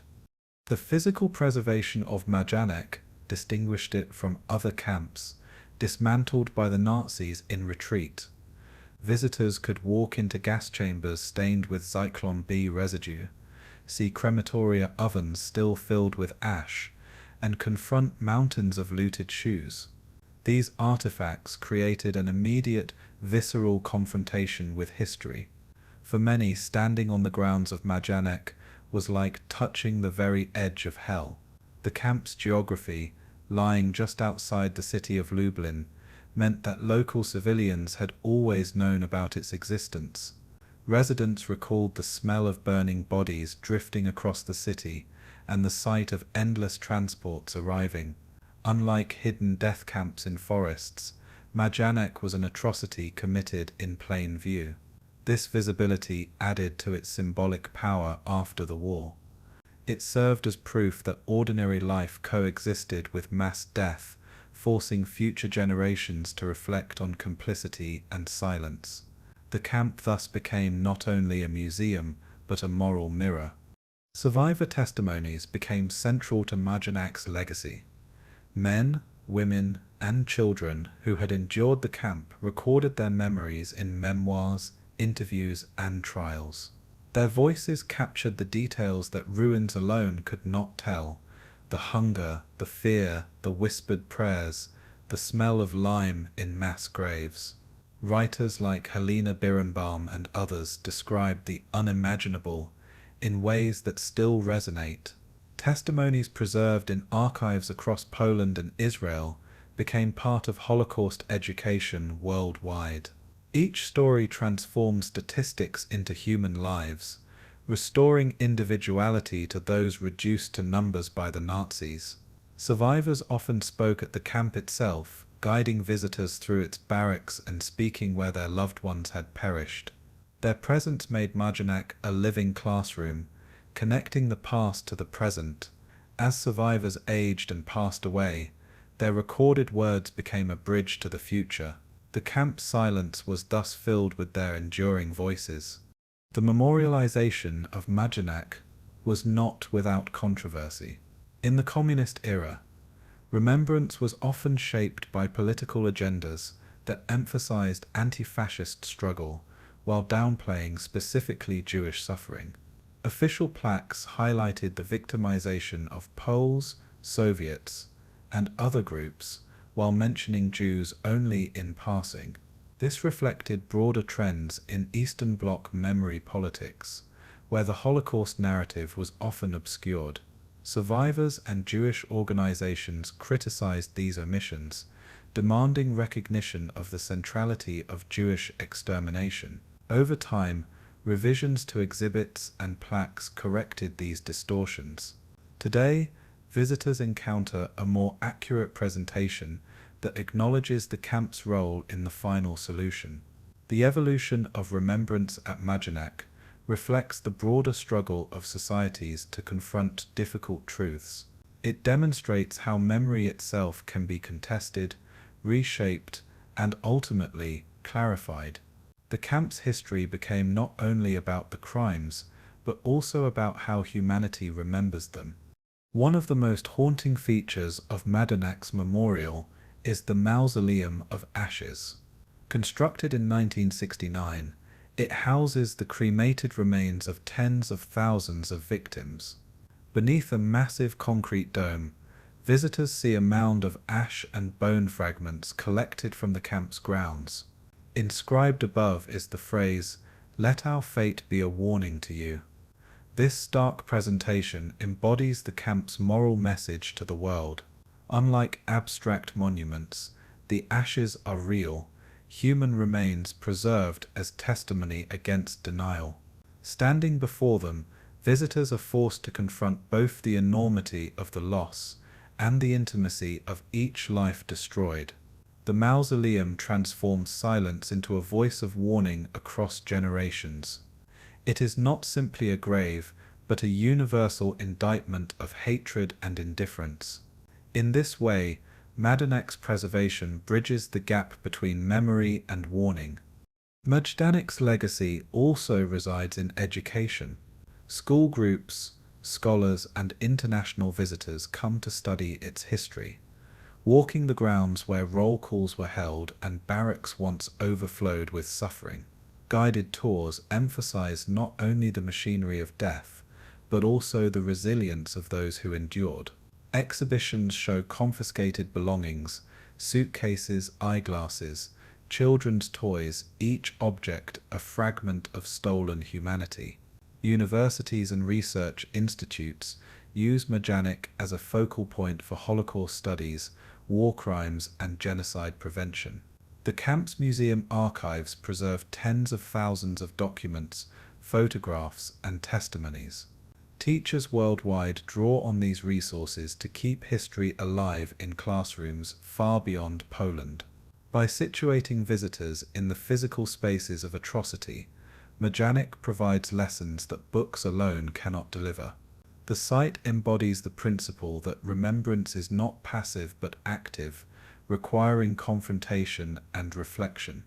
Education here is both historical and ethical, shaping citizens of the present. Internationally, Majdanek's role in remembrance has grown over decades. Unlike Auschwitz, which became the dominant symbol of the Holocaust, Majdanek has often been overshadowed. Yet scholars and educators stress its importance as the first extermination camp, liberated and preserved. Ceremonies marking anniversaries draw delegations from Israel, Germany, the United States, and beyond. Each commemoration reinforces the camp's place in global memory.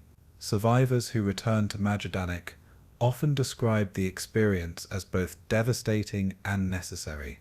Standing in front of barracks or gas chambers, they relived trauma, but also fulfilled a duty to the dead.